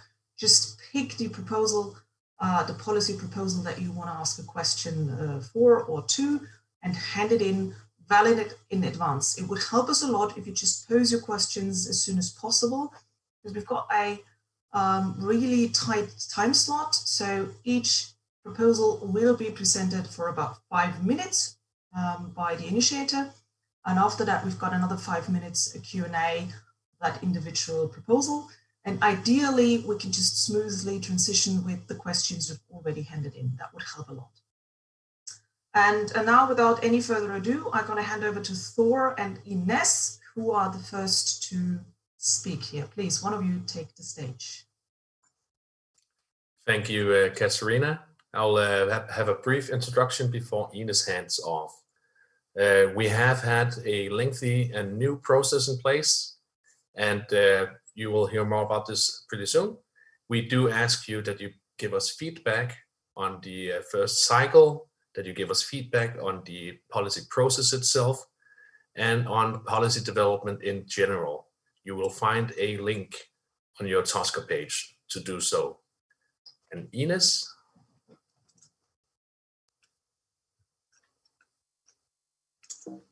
Hello, everyone. Thank you, Katharina, for the introduction. I would like now to give the stage to Jeffrey Ludwig, City Lead within Volt Europa, who will be presenting the policy process and briefly explain how everything has been working. Thank you very much to Jeffrey to be here today, and I will now give the floor to him. Thank you very much. Yes, thank you very much as well, Ines and Thor and Katharina. We're glad to be joining you today. I will present something in a second. Unfortunately, you will have to bear with my voice as I do not have a camera on me, but that's good enough, I think. All right. I have been responsible. So my name's Jeffrey. Hello, everyone. I have been responsible for the policy process that is been going on lately, which the proposals are the outcome of that we'll be talking about today. And I will present to you a little bit about how the process worked, what our thoughts were when we designed it, and just a general overview. All right, let's jump right in. So first of all, why did we even come up with a new process? What was the problem? So we had two main issues on the European level. The first one was that we had to close off the mapping of policies for once, because we weren't sure how who should write the policies that are in the MOP. So there was a little bit of confusion there, and as well how we should vote on it. So, and to make this a democratic process and stuff, we said, okay, we cannot put anything in there until we figured that out. So we're effectively paralyzed on the European level. So, and on the other hand, also the subsidiary levels of Vault were unsure about how their own policies should work, because, as you know, most people base their policies on the MOP, which is, of course, what we should do as a pan-European movement. But as the MOP was not really being worked on, as well as the subsidiarity not being defined, they were very unsure about what they can put into their own programs. So this meant that all the subsidiary levels were also effectively paralyzed. Now, this is a very bad spot to be in as a pan-European movement, as we have to be able to react to ongoing real-world problems and stuff. So we had to figure this out as soon as possible. And we came up with a policy framework, which I will not go into too much detail now. But what I'll be talking about is the policy portfolio in the middle, which is basically what we know as the mapping of policies. So the mapping of policies is our policy portfolio. It's a living document that can be changed regularly, and the policy process that we're conducting puts policies into this portfolio. So that's what we're talking about. Now, the premise to all of this, the policy process, was fourfold, if you want. So basically, we said as a party, we need to be able to offer answers to political questions. And how can we do that? On all the levels that we have, like European level, as well as national, regional, and local levels. And we went ahead with our work, and we said, okay, our process needs to adhere to at least 4 major values. The first one is participatory. So we try to design a process that enables every member of Vault to bring forward those questions, as well as participate in finding the answers to them. We also try to design a process that's inclusive, which means we try to be very thoughtful of marginalized voices to be heard just as loud as others. In Vault, it means, of course, groups that are marginalized within a society, but of course also like smaller chapters of Vault in our specific institutional circumstance. And then transparency, of course, we try to make every step of the process transparent as much as we can, for once, because of democratic control, but also to make participation more easy. And then efficiency, which is of course a concern, is we had to ensure that the whole process can be finished in an appropriate time frame with the available capacities, which is always an issue, of course, with limited man and woman power available. Now, what we came up with is this process. It looks a little bit daunting, but it actually is not that complicated. So I will go through each step quickly, and just to explain it to you for those who don't know what we've been doing the last few weeks and months. So first of all, the first step is the initiative. So if you want to write a policy that you feel strongly about, for example, you see that there's no policy about harbors or oceans in the MOP, and you feel like, well, that's something I want to work on, you first file an initiative with the policy team. This is to ensure that there's no doubling work. Work that's been done can be coordinated, right? So if you come up with an ocean policy, but someone else is writing on a harbor policy, we can connect you and you can work together. And it's also to ensure transparency. So as soon as you file your initiative, we publish it to Workplace and maybe write an email to everyone, and we will tell them, hey, this initiative is going on. Why don't you want to participate? Who is interested, right? So that's the first step. Then basically in the background, always going on, which is a little bit independent from the policy process itself, from the institutionalized policy process, is the drafting phase. So as soon as an initiative has been filed, the drafting starts, which means you, together with the policy team, the facilitators, as well as people from workplace, will start to form a group, and you will come together and work on the policy. Important here is that you, as the applicant, basically, you have the sole ownership of the policy, which means no one will ever take that away from you. So there's no one involved who can say, well, I don't like that policy, you can't do that, or we take over from you. That's not happening. So you are responsible. Of course, we will help you with the policy team, but that's all we do, right? So we don't take the ownership away from you. Everyone can participate in this, and the policy team is there to manage the whole thing. And this is going on over the whole time, right? So basically in the background, even right now, people are probably working on proposals for the next cycle of policy process. Yes, and then for 3 times a year, there will be an application date set. So until this date, you will have to apply with your finished proposal to enter the policy process itself, which is about a 1.5 month process each time. So what you have to do is you have to collect support for your proposals, which is 25 members from 5 national chapters, 3 national boards, or the European board. So this is an or. You don't have to have all of these. And if you manage to gather that support until the deadline, your proposal entered the process. Now there's a 30-day period of amendment, proposition and voting, which means that members can bring amendments to the proposal, and there will be a formal vote at the end. So basically, this is to ensure that everyone sees the proposal and everyone can suggest changes to the proposal that has been made. Again, you need to gather some support for your changes that you propose, the amendments, and after this 3-week period of gathering those propositions for amendments, there will be a vote. That happened for the process. It happened a few weeks ago, or 2 weeks ago, right? And after that, if they are voted in, like more than 50%, those amendments, they will be put in the original proposal. The policy team will take care of that. And after that, we have the voting period, which started last week for this round of proposals. And you vote on the amended proposal. So that's what we're voting on today, is the proposal already went through the whole process. It has been amended.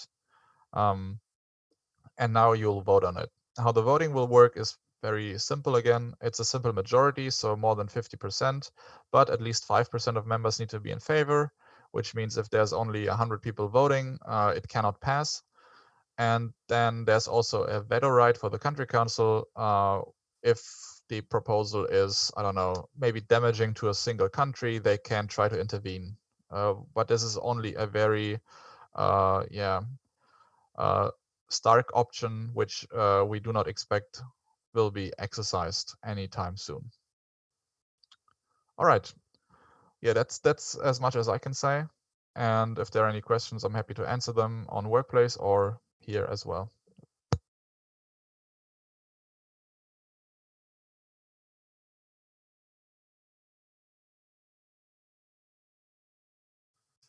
Thank you. Can you please stop sharing your screen? Thanks. All right. So now that we've looked about the actual process, we'd be ready to start into the presentations of the proposal, this round of proposals that we're going to, or are actually already voting on. And we would like to start with a proposal that has been initiated or will at least be presented by Arno Waschk on organ and blood donations. And I think Arno is joining our stage right now. Let's just give him a second to find his way in here. I'm here. Great. So if you could please just turn on your camera and then give us an introduction to the proposal on organ and blood donations, that would be amazing.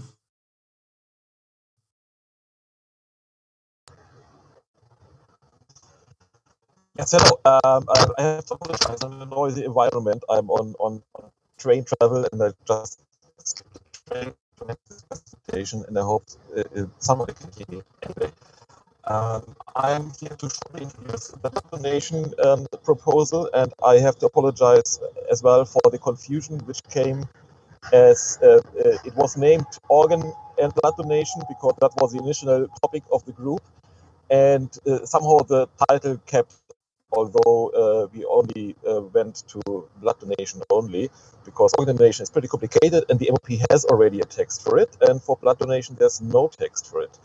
But after all, the whole thing is less about blood donation, but about a certain type of blood field, and this is what we want to change. Of course, blood donation is important, and of course, blood donation has very important safety implications. And of course, we do not want to make anything unsafe. But currently, in many countries, there's happening a certain kind of discrimination about certain groups and persons who are generally excluded from blood donation, just on the sheer assumption that, for instance, homosexual men have automatically an unsafe lifestyle and cannot donate blood at all without being further assessed individually, while most other people are individually assessed for their risk, which is important.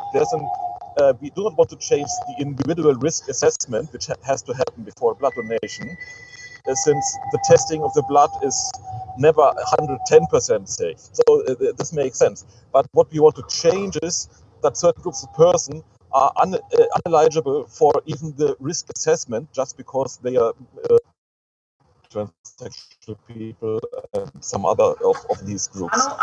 And we think that this discrimination not only hurts the blood donation thing itself, because there's less blood donor. The sound is really not understandable at all. So let's try switching off your camera to maybe get it a little bit more better.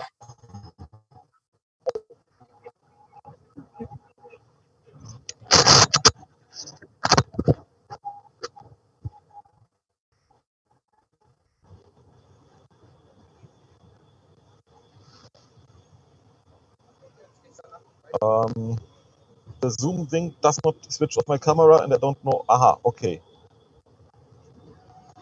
Can you hear me better now? Actually, yes, it's a little bit better at least.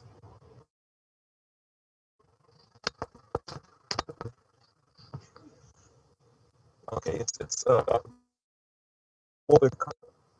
mobile network coverage in Germany. Okay, and other. I was at the point of that certain group of people like homosexual men for not being allowed to donate blood just for a biased general assumption that they have a risky lifestyle, like having very often changing sexual partners, without being assessed for this individually like everybody else is. And this is something we want to change, because this not only hurts blood donation itself, because of course then there are less blood donors, but it would also allow that there might be the impression that there's a field where a certain kind of discrimination might be legitimate. And this we want to change, because Volt, of course, is against any form of discrimination, and this is in the general way very often written in the MOP. And we want to have that in a short, concise, but clear text also for this field, for maybe the only medical field where these things are happening. With happening, I mean in several countries, not in every country. And the solution we propose in our text is based on scientific research, which not only assesses the situation in many different countries, but also compares the situation with countries which more or less already have the situation which we propose for whole Europe, like Italy. And we quote some sources in our text which evaluate quite extensively the situation and draw the conclusion that, for instance, the situation in Italy does not increase any safety concerns or even a suspicion of a safety concern by the way they are handling it. And this is why we are proposing it for as a rule for whole Europe. And I think, if I was understood, I think that's the most important point. It's a short text, and I think I summarized most of the things, and I'm happy to take a question. or several questions, if there are any. Yes, Arnold, thanks a lot for trying to walk us through this proposal despite our technical difficulties. Yes, again, we demonstrate digitalization in Germany still has a way to go. Yes. And then we're going to go hand over to Cathal and see if there's any for you. Hi, thank you, Katharina. We have no questions as yet on this policy, so there are no questions outstanding in relation to the organ and blood donation policy. Thank you. Well, I take this as a good sign. Thank you. I was just going to ask the audience if you do actually have any questions for Arno. Make sure you send them in right now in the seconds. We're going to wait another couple of, maybe half a minute. Okay, we have a question. Oh, we do. See? However, sorry, apologies. It's not in relation to this policy. It's in relation to another policy. Apologies. All right, then back to the original text. Again, we're going to wait a couple more seconds, maybe about half a minute, if anything is coming in for Arno and the proposal on organ and blood donations. Otherwise, again, here's the reminder that you can also just go and vote. All the policy votes are open and they will remain open until 2 p.m. So please just take a chance, participate in defining our policies and vote on the proposals. And unless we haven't any more questions, and I think nothing has come in. Quick look. Nope, nothing has come in, which means thanks a lot, Arno. And You're welcome. Bye-bye, Arno. Bye. That means we're going to hand over to Maximilian Licht, who is going to walk us through the next proposal, which is on Sustainable Development Goals. Max, the stage is yours.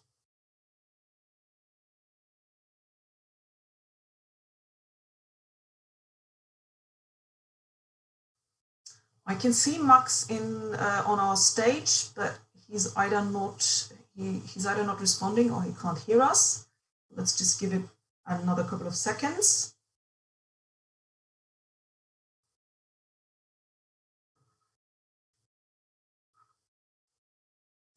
So it seems that there is either a technical problem with Maximilian or he is not hearing him.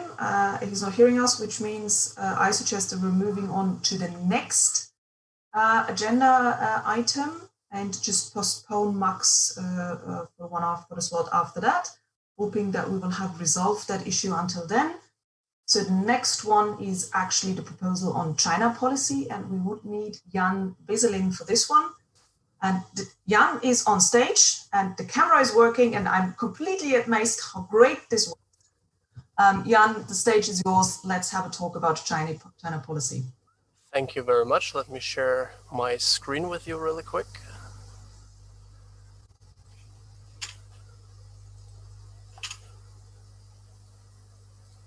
All right, this looks good. Okay, thank you very much for the opportunity to propose and present this policy to all of you. So the core of this policy is about China's influence on Europe and on our values and how we think Europe should react, deal, and also cooperate with China. And so the reason why we propose a specific policy on China is that China's significance in the world has increased enormously in addition to its alternative view of international order and governance. These views are being promoted globally and often contradict Europe's values of democracy, liberty, and many substantial human rights. Therefore, it is absolutely crucial to find and to agree on a European approach. We organized our proposal into these 8 sections, but I would like to note that this is a very controversial and a rather complex topic, so I would like to invite everyone to refer to the actual document, to the proposal document for details, since I only have 5 minutes for this little presentation now. Starting with human rights, I believe that the majority of the audience is already aware of the humanitarian situation in China. The main issues regard mostly, but not only, Hong Kong, Tibet, and Xinjiang. And as a result, we advocate for targeted sanctions, such as restricting market access to the EU, the freezing of assets, or travel restrictions for individuals and companies that engage in human rights violations. And in addition, platforms where victims of human rights violations can speak out and seek financial and judicial aid should be fostered. Internationally, we see that the CCP, the Chinese Communist Party, disputes the universality of human rights by shifting the focus to economic rights and promoting the principle of sovereignty. It does so because it considers individual rights as a threat to its rule. The CCP is increasingly successful with this approach in multilateral forums, including the United Nations.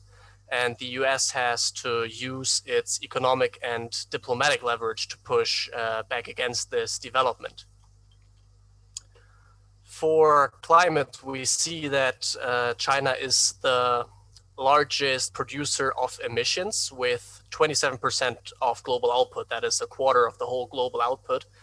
So there's a really huge chance for actually having an effect on global climate by just making adjustments in China. So China has itself set the goal of topping emissions in 2030, but however, the Climate Action Tracker rated this as highly insufficient with concern with regard to the global effort to limit global warming to 2 degrees Celsius annually. So therefore, we would like to call on China to peak and reduce its emission before that and achieve net climate neutrality by 2050. A carbon tax could be used as an incentive for China to adhere to this goal. And obviously further cooperation with China on this topic, such as research and development, should be increased for everyone's benefits. For Europe, we believe that CCP foreign influence operations threaten the security of Europeans and also undermine European unity. These operations through which the Chinese government aims to control how Europeans speak, think, and act about China are obviously undesirable, and therefore Chinese internet companies have to guarantee freedom of expression and privacy within Europe, where they're conducting their business. Further, all rights that Chinese media and cultural institutions, such as the Hanbans, the Confucius institutions, have to enjoy this, and enjoy in Europe, like the rights that these institutions enjoy in Europe have to be mutual for European entities in China. So, and influence operations such as propaganda have to be met with clarification and the raising of awareness. In terms of development cooperation, excuse me. So due to China's achievement Just of lifting... a quick reminder, you've got about 30 seconds left. Oh, okay, then let me go through this real quick. So development cooperation, we would like to encourage China to respect sustainability rules when conducting development assistance in developing countries. For supply chains, we would like to foster free trade agreements with other nations in that region to diversify our supply chains and not be as dependent on Chinese trade as we are right now. In the South China Sea, we would we want to what do you call it? We want to adhere to the international tribunal's ruling that ruled that China's ambition in the South China Sea are illegal. We would like to engage in diplomatic relations with China and Taiwan as separate countries, and we want to support Taiwan's participation in international organizations. And we would like to collaborate with progressive movements in China in order to foster democratic changes. Okay, sorry for this. Thanks a lot. Thanks a lot. Yeah, it is a complex topic. Yeah. It is a complex topic, no doubt about that one, and that's why I believe there are actually also some questions for you, and we want to give those the space they deserve. So let's hear it. Do we have any questions? Yes, we have one question. Okay. It comes from Arne Backhaus in Germany.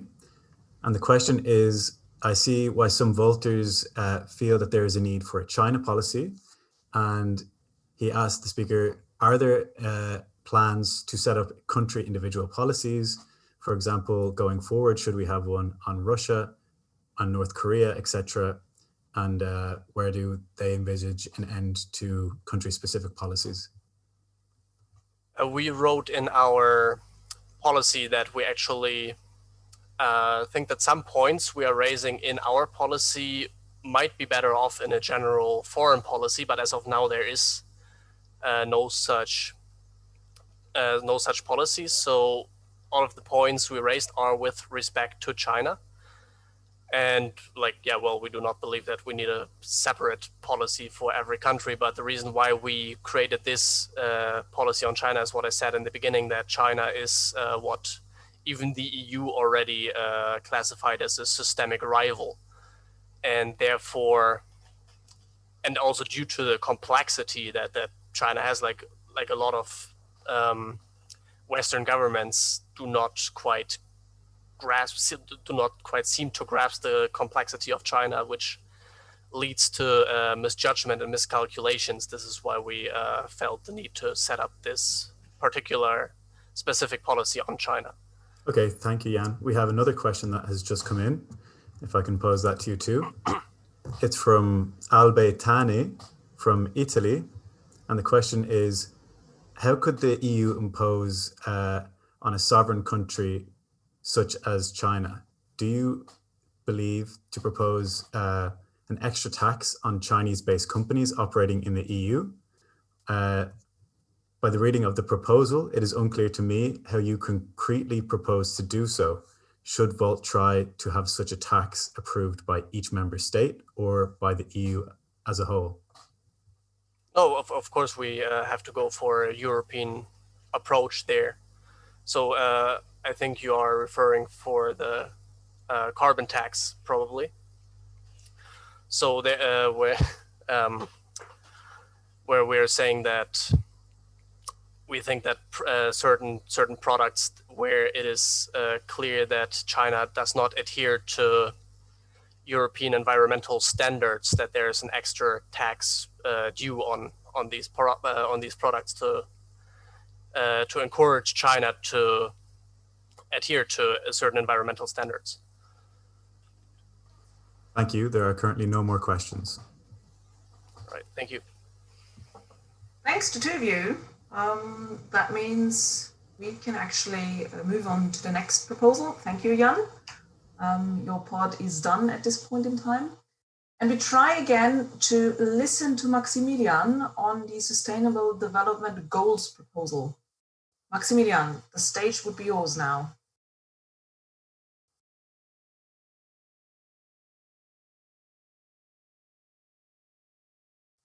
I can see that he has unmuted himself, but we can't hear you, Max. Now we've got a picture, but we still can't hear you. Please do something about your microphone.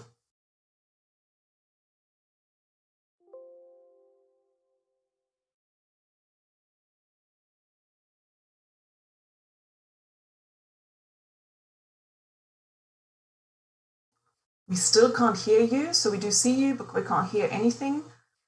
So I suggest that unless this gets fixed right now, we do jump to the next one again. Do we have Vittorio here already? Because he would be up next to talk about the European humanitarian corridors. Vittorio is here. Yes. So hi, everyone. Thanks for the stage. 1 second, I have a PowerPoint presentation for you. Okay. Oh, yeah, okay. Let's go through the policy. At the beginning, we need to know the current situation in the EU countries. In a communication of the 6th April 2017, 2016, the European Commission pushed to improve some sort of legal way to enter into Europe, especially through Italy. But nowadays in Europe, there are no kind of common legal way to enter our continent, obviously in a safe way. So here there is an extract of this communication. If you can read, more legal channels are needed to allow people in need of international protection to arrive in Europe. Member states are also encouraged to make full use of other existing legal avenues for people in need of protection, such as permits for humanitarian reason, and the Commission will consider ways to promote and coordinate European approach also in this respect. At the international level, we have the guidelines of the UN, the High Commission for Refugees.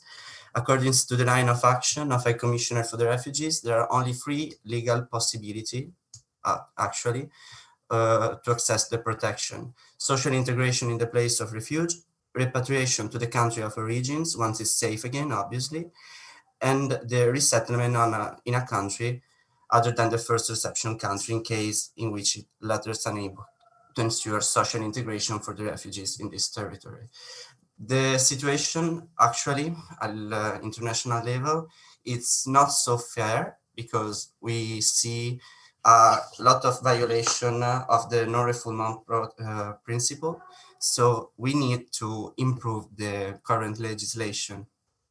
Europe, now, by the way, continue its process of externalization of border. Europe insists on offering asylum only to those who manage to reach its border, as Article 78 of the Treaty for the Function of the European Union. The national border of the country of asylum have become unreachable without an entry visa, without which it's not even possible to undertake a journey legally and safely, because air and sea carriers would not allow boarding. Which are the main causes of migration today? These are violence and war, the measure. More than half of the refugees worldwide came from conflict region. Human rights violations are another compelling reason to migrate. Furthermore, the consequences of climate change.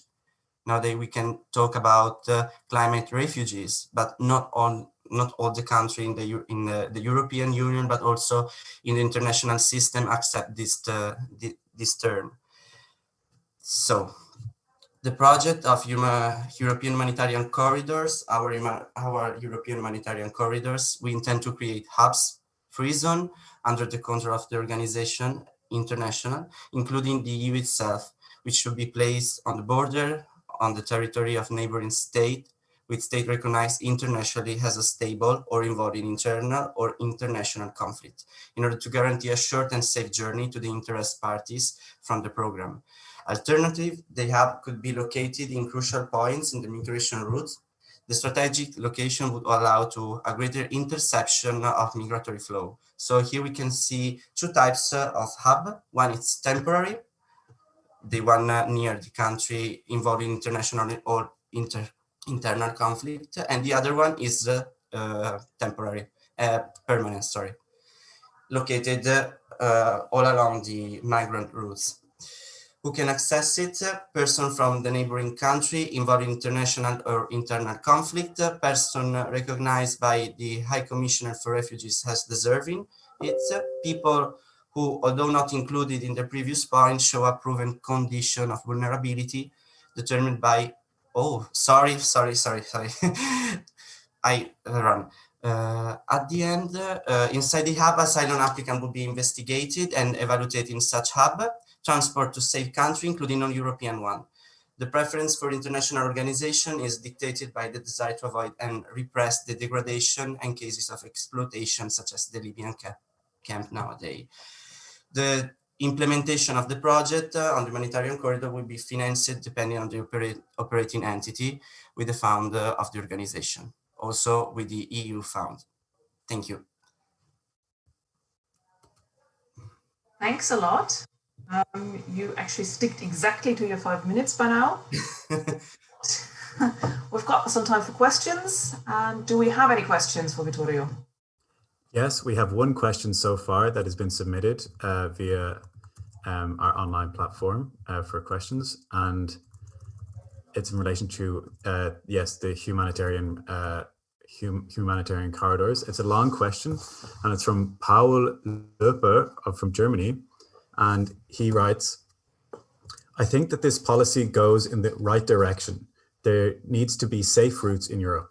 Yet I think that so far this policy was not written clearly enough. And then he outlines some points on why this is so. There are almost no sources of best practice examples. It does not touch on the problem of possibilities to apply for asylum or visas in a home country, which is one of the main problems. It does not introduce a model of safe corridors that it introduces a model of safe corridors that infringes on the sovereignty of states and that therefore is not thought through in relation, for example, to the EU and UN competences in crisis states. He goes on to say, I would therefore be in favor of rejecting this policy, which goes in the right direction, but for now does not have the right stage of development to be included in our MOP. So this is a comment from Paul Löper, Germany. Okay, actually, we have some example of best practices. There are some projects of the European Union in Niger and in Mali, near the city of Agadez and Gao. The European Union is financing a sort of relocation project of migrants during this route. Obviously, we have to improve this sort of project. And by the type of, for the questioning of the type of humanitarian corridor, we have in Italy an example, best practice in particular. I don't know if do you know maybe the Sant'Egidio?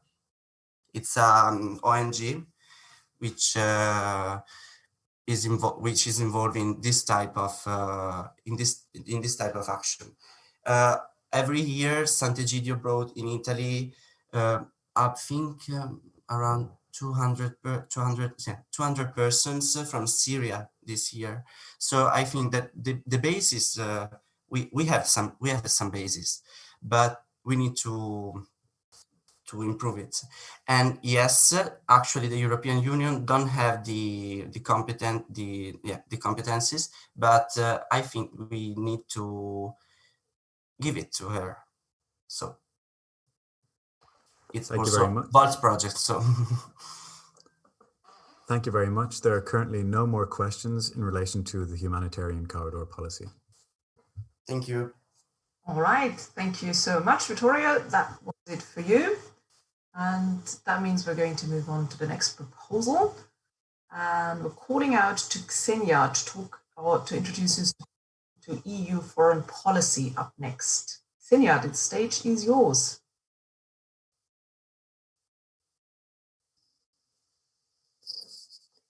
Yeah, thank you.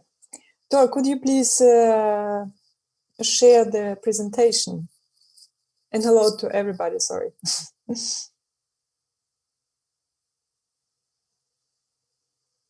Oh, thank you. So the foreign policy project is submitted by Harrison, Weinberg and me as colleagues and a small group of people who wrote with us. I will explain you how we came up with our proposal, where did we start and what is our conclusion. So we started with European values.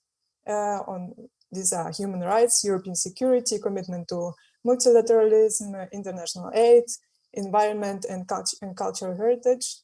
Thor, can you please move on? Yeah, thank you. Then we just took our core Vault values and developed them. So it means that we wanted to put forth a single vision of the EU foreign policy, then empower foreign policy institutions, be progressive and pragmatic.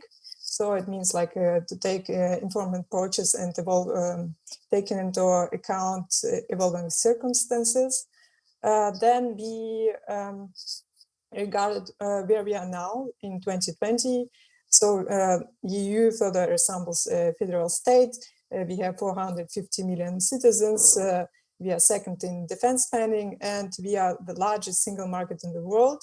And we would like to move towards EU being a global player, and to be able to speak with a single voice and to balance hard and soft power. So that's how we came up with a unified doctrine that would, we want to have coherent policy that concerns all EU members, that every member assumes their responsibilities. We would like to expand global interests in a larger foreign policy mandate and have a common purpose through legacy relationships and united citizens. So basically, we would like to find, or we wanted to find a balance between the present and the future, and that the EU should operate within its capabilities, develops its neighborhood, good regional neighborhood policy, but grows also influence in the foreign policy and changing the balance between neutral mediation and interested parties. And our proposal concerns the introduction of smart power, that means hard power of coercion by military power and economic power, and implies also soft power of influence and attraction by mediation and export of our culture. And I would also add to where we would like to put our proposal, or where we see our policy initiative included into the MOP, and it's in the chapter 5 for and neighborhood policy reform. After a vision, after the words, the EU also needs to step up its efforts to stabilize and integrate its immediate neighborhood. Then our policy initiative on smart power, and then at the point C, EU relationships with the UN and other multilateral institutions. So that's basically all. I would also like to thank everybody who worked on these policy initiatives, and namely Harrison Weinberg, who was co-lead of the policy initiative, to Charles Levin, Eddie Hartog, Isabella Devinas, and Lucas Hertel, who helps me with all my policy initiatives. And a special thank to Joël Böhme, who initiated actually this project while on numerous evenings and nights on Bardot Live. So thank you. Thank you so much. You're actually well in time. That's amazing. And that means we can now hand over to questions again. Do we have any questions? Yes, we do have questions. We have one question for the EU foreign policy. It's quite a long question. It comes from Jean-Pascal Zanders from Belgium. Yeah, hi, Jean-Pascal. However, so I will now read out his question. I have voted in favor of the proposal. However, I note that the next steps are only in the area of institutional reform and regional policies. One of the current problems with the EEAS is that there is limited attention to functional issues, for example, security, disarmament and non-proliferation, human rights, etc. The consequence is that policies are devised in function of regions by different bureaus, but there is not necessarily consistency in terms of functional issues whose normative and ethical parameters are part of common decision-making. Today, we see the issue already popping up with the China policy paper. Should we, as Volt, not pay attention to functional issues and determine positions that apply to all geopolitical areas, and aim to have that principle for the EU also? Thank you, Jean-Pascal. Actually, it was the aim by exploring more the foreign policy towards regions and institutions, because then we will come up with functional issues. and not based first everything on functional issues, because then we can make a mistake and don't see something that is very important. So it's this is a larger process, and it will last for much more time than just the next policy process. It will take, I think, 2 years until we are like through all the issues and all the institutions and all of the regions. So everybody is actually welcome to join our initiatives or our group. It's CEU Foreign Affairs on Workplace, or you can also write me and Harrison. So if you are interested in the topic, please get involved. Okay, thank you. I note that there are currently no more questions in relation to this policy. However, I also noted that we did receive 2 questions after we had moved on from the last topic. So I leave it up to the chair on whether we should proceed to the or not. So we still have no more questions in relation to this policy, but should we? We got some time left from the 5-minute Q&A slot, which means we're of course going to wait maybe at least another minute to see if any more questions are being handed in. So if you feel that there is something you need to address, please forward your question through the comments now. We're waiting for you. And we want to make sure that your voices are being heard, your questions are getting answered. So please seize the next 30 seconds to forward your questions to Xenia. Otherwise, we're going to move on to the next agenda item.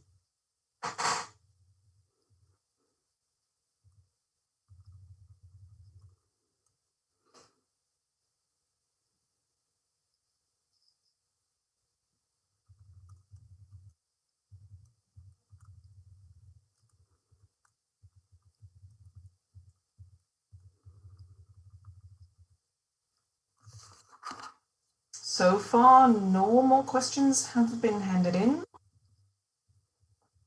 No more questions have been handed in at this time now. All right, let's just maybe a little bit more. And in the meantime, Till, this is a shout out to you. You would be the next one to present your proposal. So let's just hang in there a little longer and see if any questions are coming in. So don't unmute yourself yet. This is just to inform you you're up. All right, and I think a question just came in. Yes, that's correct.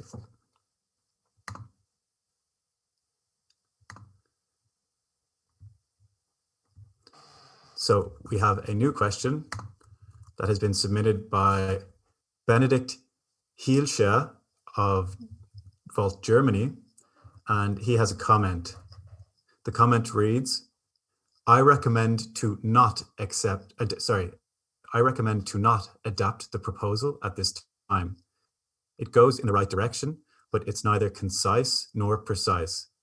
At the moment, the document is both unnecessarily long and complicated. Instead of tangible recommendations, the need for a foreign policy is reiterated over and over again. The historical background provided isn't necessary to be included in the MOP either. Let's rework it with easier language. That's a comment from Benedikt Hielscher. Thank you.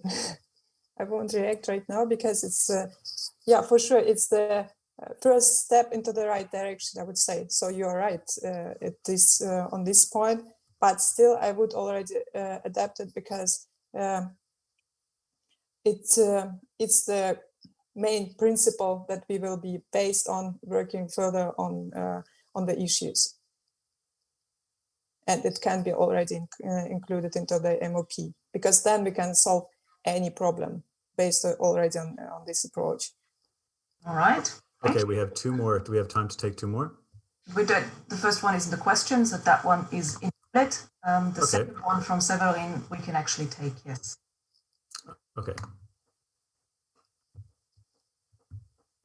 So next question from Severin Berg from Volt Germany. General feedback. We need a template for presentations which include a free space for the video feed. The video feed must then remain dedicated space throughout this presentation. The concept moving around. Okay, yes, this is in relation to, yes, sorry. All right, this is in relation to process, which is not valid at this time. Skip that one, thank you. General shout out to our speakers at this point in time. When you come on stage, please take this seriously. Make sure your microphones work. Check your cameras. If you have a camera, it's highly appreciated that you actually use it. We enjoy seeing you. And make sure the angle is aligned correctly. It leaves a much better impression if you're not the wrong way around. And having said that, thank you, Xenia. Your host is actually over. Thanks a lot. Thank you. Bye-bye. So Till, I've seen that you are ready. You're the next one up on our agenda list. Till is going to present the policy proposal on taxation policies. Yes. So we worked in the past month on taxation, as the name already kind of suggests. And the big reason why I think that this is important is that taxation just touches everything, and you have so much power by using taxation. Actually, we wanted to do a lot more than what we did, but just couldn't because out of time. But it touches so much that you can actually facilitate so much change through taxation. Just if you think about, for example, carbon emissions tax. That's the one thing. And the other thing is about the policy that we have in particular. And this policy is more of a refinement of the current MOP, because the current MOP states, oh, we want the big multinational companies to pay their fair share of taxes. But everybody wants that. The question is, how do you get them to do that? And we think with the European Taxation Agency that we propose, we actually have a candidate for a key mechanism to tackle that issue. And that's why I would like everyone to vote in favor of the policy. And yeah, I'm open to questions. Oh, wow. That was super quick. You actually have more than 3 minutes left to to walk us through your proposal, taking us by surprise here. But yeah, I mean, it's up to you. Do we have any questions? Yes, unsurprisingly, we have questions in relation to the taxation policy.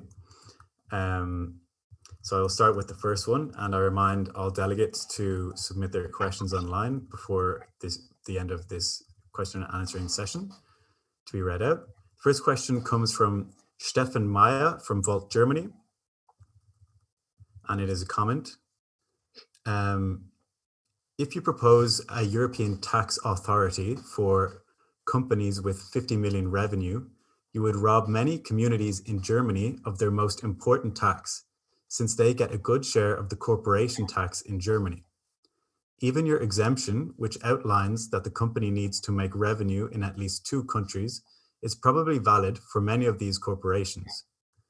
Furthermore, you would create a huge European tax authority. In Germany alone, there are over 14,000 companies with 15 million euro or more in revenue. This goes way beyond our proposal for a minimum corporation tax. In short, I would reject this paragraph. Would you have a response for this comment, Till? Yes, basically that. So it's always hard to get those numbers right. And I'm not personally tied to any numbers, but we also had a very lengthy process, and it's very difficult to find the people who actually know, like, hey, this should be the number for this and that reason, and then you got to just do it out of your head. And it's yeah, I do take it seriously that it's maybe a major flaw in what we propose. Okay, thank you, Till. We have another comment that I'll read out again from Stefan Meyer from Volt, Germany. And this comment is again in relation to the taxation policy and reads, your proposal to tax non-EU corporations differently than EU countries seems to me like an economic continentalism. I think with this approach, you want to target Google and etc. But I don't like the idea of such a way of protectionism. Your proposal would hit not only big corporations, but smaller corporations from Ukraine, Russia, Egypt, Turkey, and African countries too. I don't think we should close up our market like this. We should never allow other countries to do something like this to our corporations. This is a comment from Stefan Meyer. Okay, also in response to that, I think what you're referring to, I don't know which document you're looking at, but there has been a lot of confusion because we used parts that are already existing in the mapping of policies as a point to show where we want our document or our amendment to sit in. And I think you're quoting from something that is actually in the mapping of policies already. And maybe that's not true, but I also know Stefan Meyer, and we could talk about or we could look that up and talk about this on Workplace or whatever, because I'm not sure if you refer to the actual amendment. Okay. Currently, there are no more questions or comments submitted on our forum in relation to taxation policy. So with that, I hand over to the chair. Thank you so much to both of you, and thanks for the questions. Yeah, let's give it 10 more seconds to say if there's anything coming in. And please, at Paul and Charles, be prepared. You are the next one to present. So I do see you on stage. I hope you're ready. Unless there is another question coming in, you would be the next ones to present.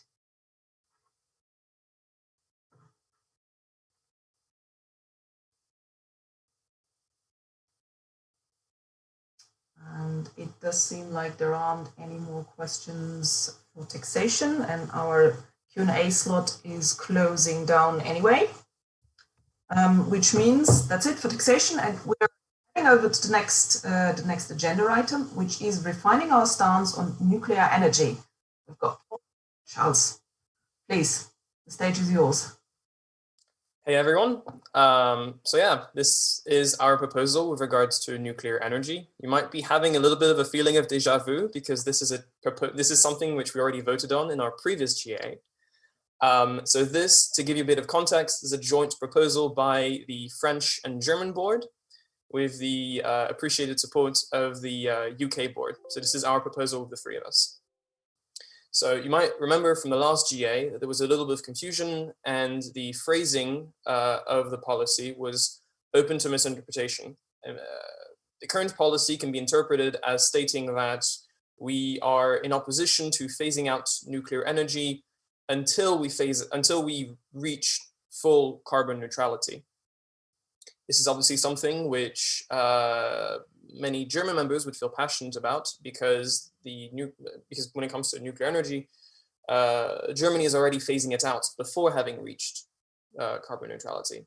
So what we're proposing here is a very minor change, but relatively important one, which is that twice there is a reference within our nuclear policy to phasing out nuclear energy once we reach carbon neutrality, and we're changing it to phasing out nuclear energy at the latest when we reach carbon neutrality. This is meant to give countries flexibility and decide for themselves when exactly they want to phase out nuclear energy while keeping carbon neutrality as our main goal. So yeah, I know this is an incredibly short presentation, but we're only changing about 4 words in the mapping of policies. So I'll leave it to Paul to answer any questions. Amazing. We've got plenty of time. So let's encourage our audience to put in some questions for the two of you, particularly since we haven't heard from Paul at all. So feel free to forward your questions via the comments forum. We'll be waiting for them, let's see, at least another minute.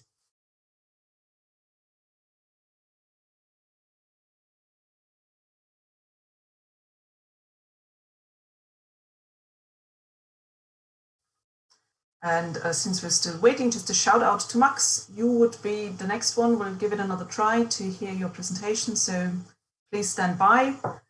you'd be coming up next as soon as we're done with Charles and Paul.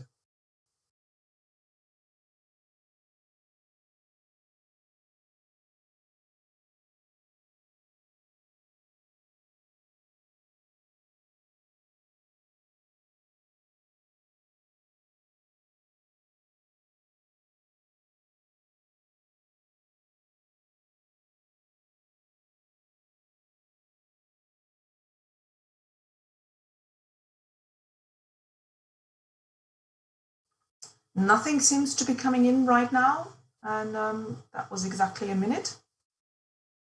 I hope it means we're clear enough. So we would both really appreciate your support. Thank you. Thanks. Thank you to two of you. Yeah, so everyone please go vote. And as a brief piece of information, we've got about 114 participants online in Tusker at the moment. All of you should go vote. All the votes and all the policies are still open, and they will close at 2 o'clock. Thank you, Paul and Charles. That's it. There's still no questions for the two of you, so thanks again. And now we'll be handing over to Max again and hopefully hear his proposal on sustainable development goals. Max. Thank you. Can you hear me now? Yes, perfect. That is amazing. I'm so sorry. I don't know, Zoom kind of didn't like me. Let me just share my screen real quick with you. And do you see my presentation now?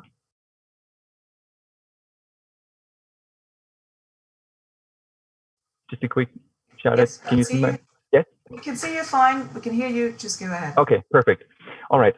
I'm going to present the initiative on the SDGs and the Sustainable Development Goals, which you might have probably heard about before. There are two main reasons why we came up with this initiative. The first one is that it's not so much of a true policy, but more of a framework and a guideline for national and local teams to engage. And I will get back to that in a second. But the second reason is that, and I will illustrate it here with this slide, it shows the SDGs mapped out in a little bit different order than usual. It's taken from the Volt Meets expert events with Catherine Richardson, where she talked about the climate tipping points. And what we can see here is that we have the 3 SDGs that relate to the global environmental commons, and we have the SDGs that improve the human well-being. And between those two groups of SDGs, there's some sort of conflict. We will either achieve the environmental SDGs or the human well-being SDGs. But achieving both with the current economic and political framework is quite nearly impossible. But there are 4 levers of transformation which we can use to minimize this conflict here. And these levers are science and technology, economy and finance, governance, and the individual and collective action. And as I said, we would like to minimize this conflict here. And this is the second reason why we came up with our initiative. And it is a rather short one. It is this text in total. And I would like to break it down even further and go through it real quick. What we've done is we've taken some text from the existing mapping of policies. And here it says that sustainable development is the highest priority and challenge that humanity faces today, and that the SDGs have set out a clear agenda to follow. What we've added now is that we endorse the SDGs and that we will support legislation and other initiatives that can deliver on the SDGs. And this is the enabler, the framework for national and local teams that I mentioned earlier, which is one of the main reasons why we came up with this initiative. So that is one of the most important sentences right here. And then we also wanted to address the conflict that I mentioned earlier, and we send a clear signal to any green progressive voter by saying that the implementation of the SDGs should be pursued with the overall aim of achieving global balance. And that is pretty much in line with the name of the chapter, Global Balance, where we intend to add this initiative to in the vision statement. And we acknowledge these tensions between socioeconomic development and ecological sustainability. And with systemic adjustments through to the economic framework, and also by citizen empowerment, we are able to address these tensions. And then with doing all that, we hope to be able to stay within the Earth's planetary boundaries. And as a final and closing sentence, we added a strong call to action stating that this is the foundation for the better world that we want you to help us build. And that is basically our proposal. Rather short, not so much in a typical sense of a vote policy where we state a problem and all sorts of solutions, but as a vision statement, as a framework for national, local, and also the European level to engage in. Thank you. I'll be happy to take any questions that might have come up. Thanks a lot, Max. Amazing that we actually made it work. Really great. I'm so sorry. No worries. And you're well in time, so thanks a lot. Right now, we don't have any questions for you yet, but as before, we'll just hang in there a little and wait a minute to see if something is coming up. If you want to ask any question, guys, please go to Tusker. Just follow the link that you've been sent through to participate in this event. I think this morning it has been resent to everyone. Just follow the link in your mail, and they'll find a button that says comments and questions. You just go in there and select the proposal you want to ask about and send it through to us.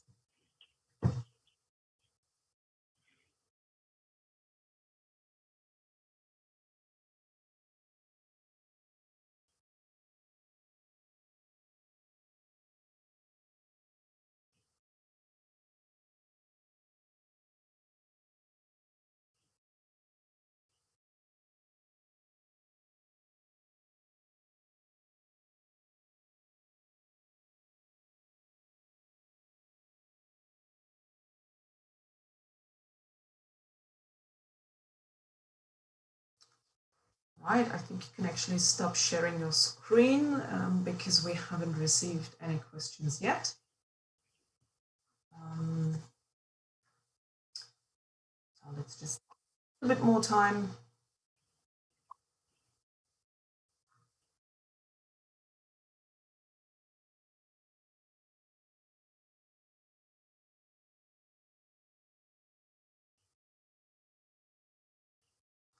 All right, so far nothing has come in, which means we are actually about to thank again, Max, and we're Thank you. Hereby reaching the end of our policy proposal presentations,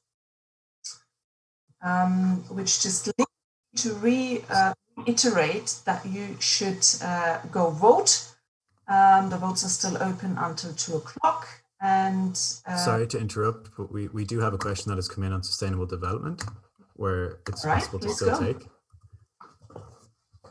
So we have a question that we have a question that has come in from Luis Lopez from Vault, Spain, in relation to Sustainable Development Goals policy. What about the exports of the European Union that produce CO2 and greenhouse gases? Are there any plans to slow down those kinds of exports or ban them altogether? Being mineral fuels, including oil, which was 5.4% of total EU exports.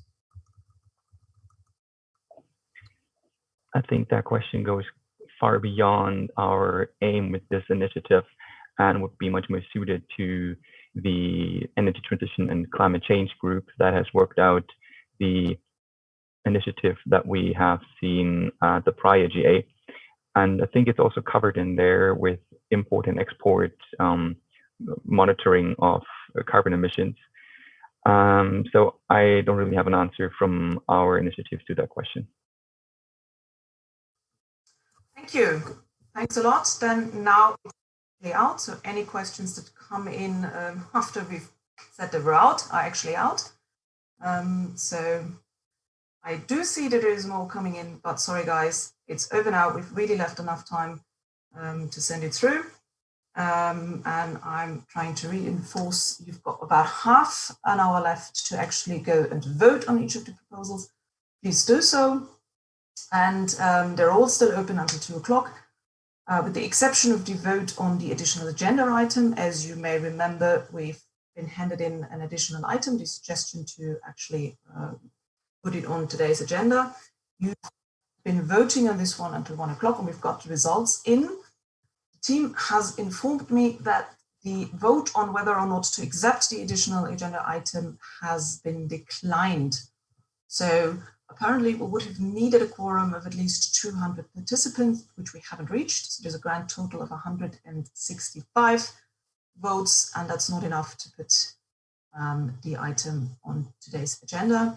So that means we're not going to present or work on the additional agenda item that we've talked about earlier, which means we're just going to stick to the agenda that has been published and as you know it,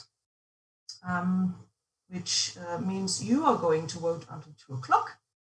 And we're going to go on a break after that to assemble the results. But before we're going to do that, we're actually going to hand back over to Thor and Ines, who will, so we both have a little bit of a closing words. And in case you're still interested, you can now ask questions concerning the policy process. So Thor and Ines are up on stage. You've already heard a lot from the policy team about how all of this is coming about. If you have any questions concerning policy processes, ask them now. So please, Thor or Ines, the stage is yours. Thank you very much, Katharina. And as you mentioned, we do have some time due to this good sharing. So feel very welcome to use the question form from your Tusker page to submit comments or questions about the policy process.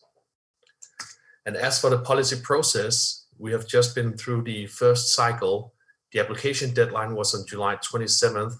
That was followed by a 20-day amendment window, followed by 7 days of voting on amendments, which led to last Monday this week, where we started the vote on these amended and final policy proposals that you have now seen presented. That vote has been open since Monday, and that vote does close here at 2 o'clock so that we can announce the results today. The next cycle will see a lot of involvement from the European policy team on initiatives. This first cycle has been very focused on Vault member-led initiatives, and the next cycle will also see a lot of proposals coming from the policy team itself. Not just that, we have already been made aware of several proposals coming from national teams, and I'm very much looking forward to them. I would also like to take this opportunity to mention that we do have several open positions in the European policy team. We have facilitator positions open for example, global balance, economic renaissance, and social equality. And if you are interested in developing policies on a European level, then please reach out to Ines and myself. That leaves me with my final part before Ines, and that is for me to say thank you to all of the facilitators on the European policy team for all of your hard work and support. And thank you to all of the initiative leads that have stepped forward and created initiatives that now resulted in these 7 policy proposals. Policy drafting is not finished yet, and these initiatives are still ongoing. I believe we had 30 last I checked. So look at the initiatives page, see if you want to get involved, and contact your closest initiative lead. I would also very much like to say thank you to Jeffrey Ludwig, who has been responsible for developing this new policy process in his role in the Governance Commission. We wouldn't be here today without his hard work. And finally, I would like to thank the board and the national policy teams for being so involved and asking all of the right questions. I look forward to seeing your proposals for the next round. I will stop talking a bit and hand over to Ines for her final words. Hello, everyone. So as the first cycle officially comes to an end, we would like to announce that there will be several feedback events for you to share your perspective and recommendations regarding the policy process. The first ones will be taken on September 8th and 14th, and these events will be open for the entire Vault community. They will be followed for events on the 10th and 16th for policy facilitators and initiators, and for the national policy leads on September the 17th. Lessons learned and next steps will then be shared at the General Assembly on October 3rd. Finally, I would like to take this opportunity to remind everyone that there is already a form which you can fill in to give us your feedback, as mentioned before by Thor and other members. Thank you very much for your attention, and we thank you all for a good GA, and I now have the pleasure to give the stage to Thor for him to say his final words. Thank you very much. And thank you, Ines, again. My final words are very brief. Please go vote. The vote is open until 2 o'clock. The vote has been open since Monday.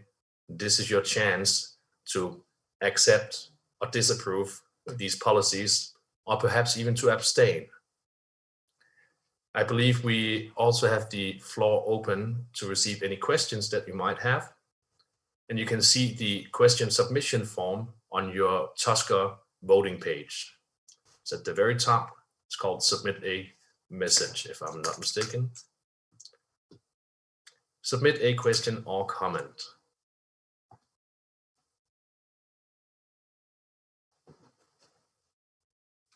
We've got 105 participants on Tusker right now, and haven't received any questions at this point in time, but we've got some time left. So if there's anything you want to ask the policy team, please just put it forward right now. And of course, just go vote.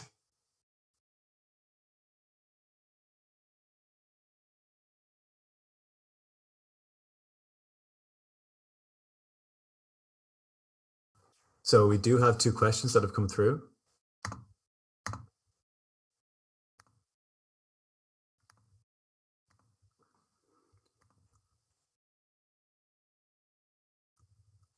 The first question is from Julia Zayerman from France.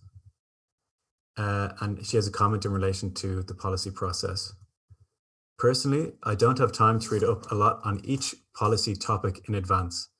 To be able to develop a decent understanding and a solid opinion on each policy proposal so that I can vote, I would find it very helpful if there could be a longer debate in the live GA, more pros and cons discussion, such that we could benefit from the insights of those voters who have spent such a long time getting into the topic.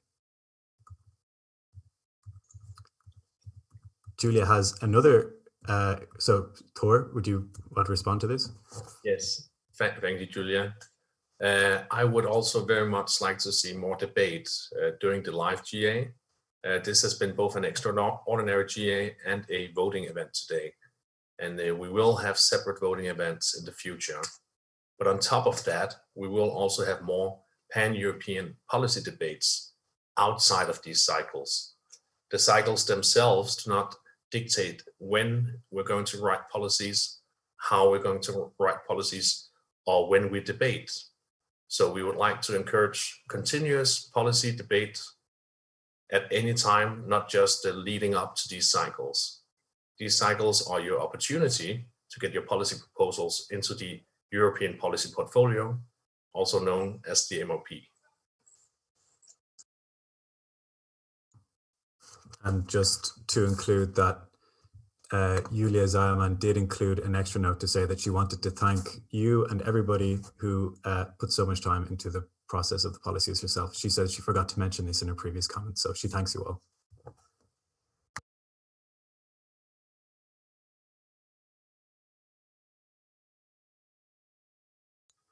All right, guys. Seems like we've worked through everything that we've received, which is great. And Ines is just signaling that she has some final words. That would be the slot to deliver them right now. Would you want to do that? Yeah. Yes, thank you so much. It's just a way to close the cycle. If Thor, of course, has also some final words, please also say if you want to take the stage now. I can very much repeat myself again. Yeah. Go vote and go draft policies. Exactly. And taking this final words of Thor, I wanted to complement them. So the making of policies is at the core of the structure of a party. It is our way to respond to the challenges and changes of our world, and it sets our vision and makes us stand out from other movements. So this process, as mentioned by Jeffrey and Thor, went way beyond the policy team and invited every single vote member to participate in the making of this vision. This approach can, of course, lead to difficult conversations and pose challenges that might not always be easy to overcome, but they are a key part of a constructive dialogue for peaceful worldwide solutions. In the end, this honors what we have found to be what Volta Europa is at its core, a movement of people from all over who come together to make an impactful change, based on an international environment that empowers people, no matter who they are or where they come from. This makes Volt a well-functioned, resilient, a builder of innovative and greater solutions to world problems. It makes differences part of the spirit of conversations. It makes the ideal of an Europe for all a real work in progress. This ensures that whatever might be achieved here today and all days to come carries the best part of all of us. It is thanks to this extraordinary work and spirit that policies can now be set on paper to become reality. Thank you very much. And I would like to take also this chance to say my admiration and thanks to my policy lead and colleague and friend, Thor. Thank you very much for everyone. Have a good GA. Thank you for those amazing closing words. Thanks a lot to the both of you. I think we can all appreciate how much work and thought and deliberation has gone both into this process, making all of this possible, and into the individual proposals as well. So a big thanks to everyone who's been stepping up today to present their proposals. And again, as you've heard a couple of times now, you can still go vote until 2 p.m., which is about 8 minutes. Please still cast your vote. We actually do need every vote. So no further ado, please take the chance and go vote. And that means for the rest of us, we're actually going on intermission now. So we will be on a short break, to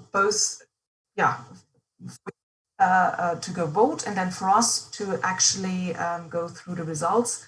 So we will probably be back at about 2:15 with the announcement of the results per policy proposal.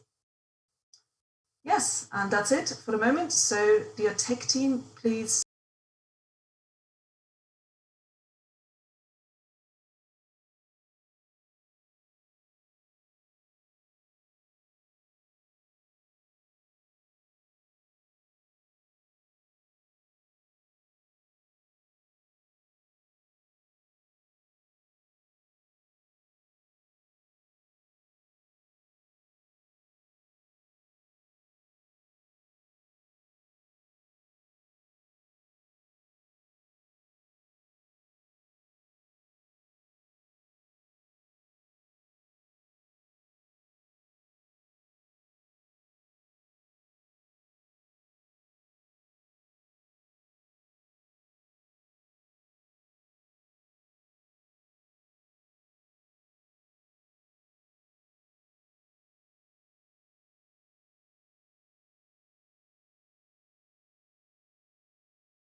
Perfect. Thank you so much. Welcome back to our extraordinary General Assembly, and thank you for being patient with us.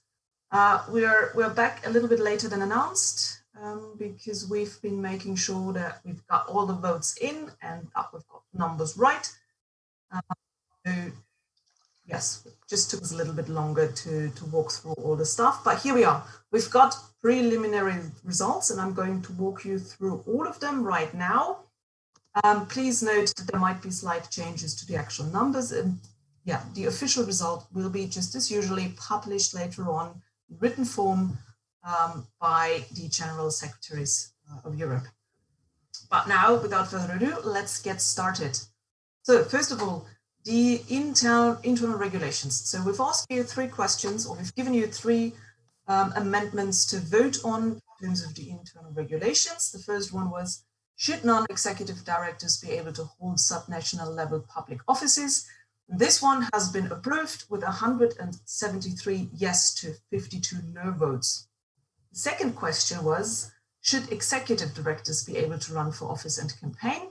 This one has also been approved with a total of 135 yes to 87 no votes.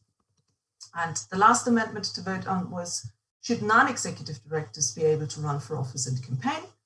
And this one has actually also been approved with a total of 189 yes to 41 no votes. So yeah, here we go. We've got our amendments to internal regulations. Both non-executive and executive directors can now campaign and run for office, and non-executive directors are now allowed to hold subnational level public office. So much for the internal regulations. Let's head forward to our policy amendments.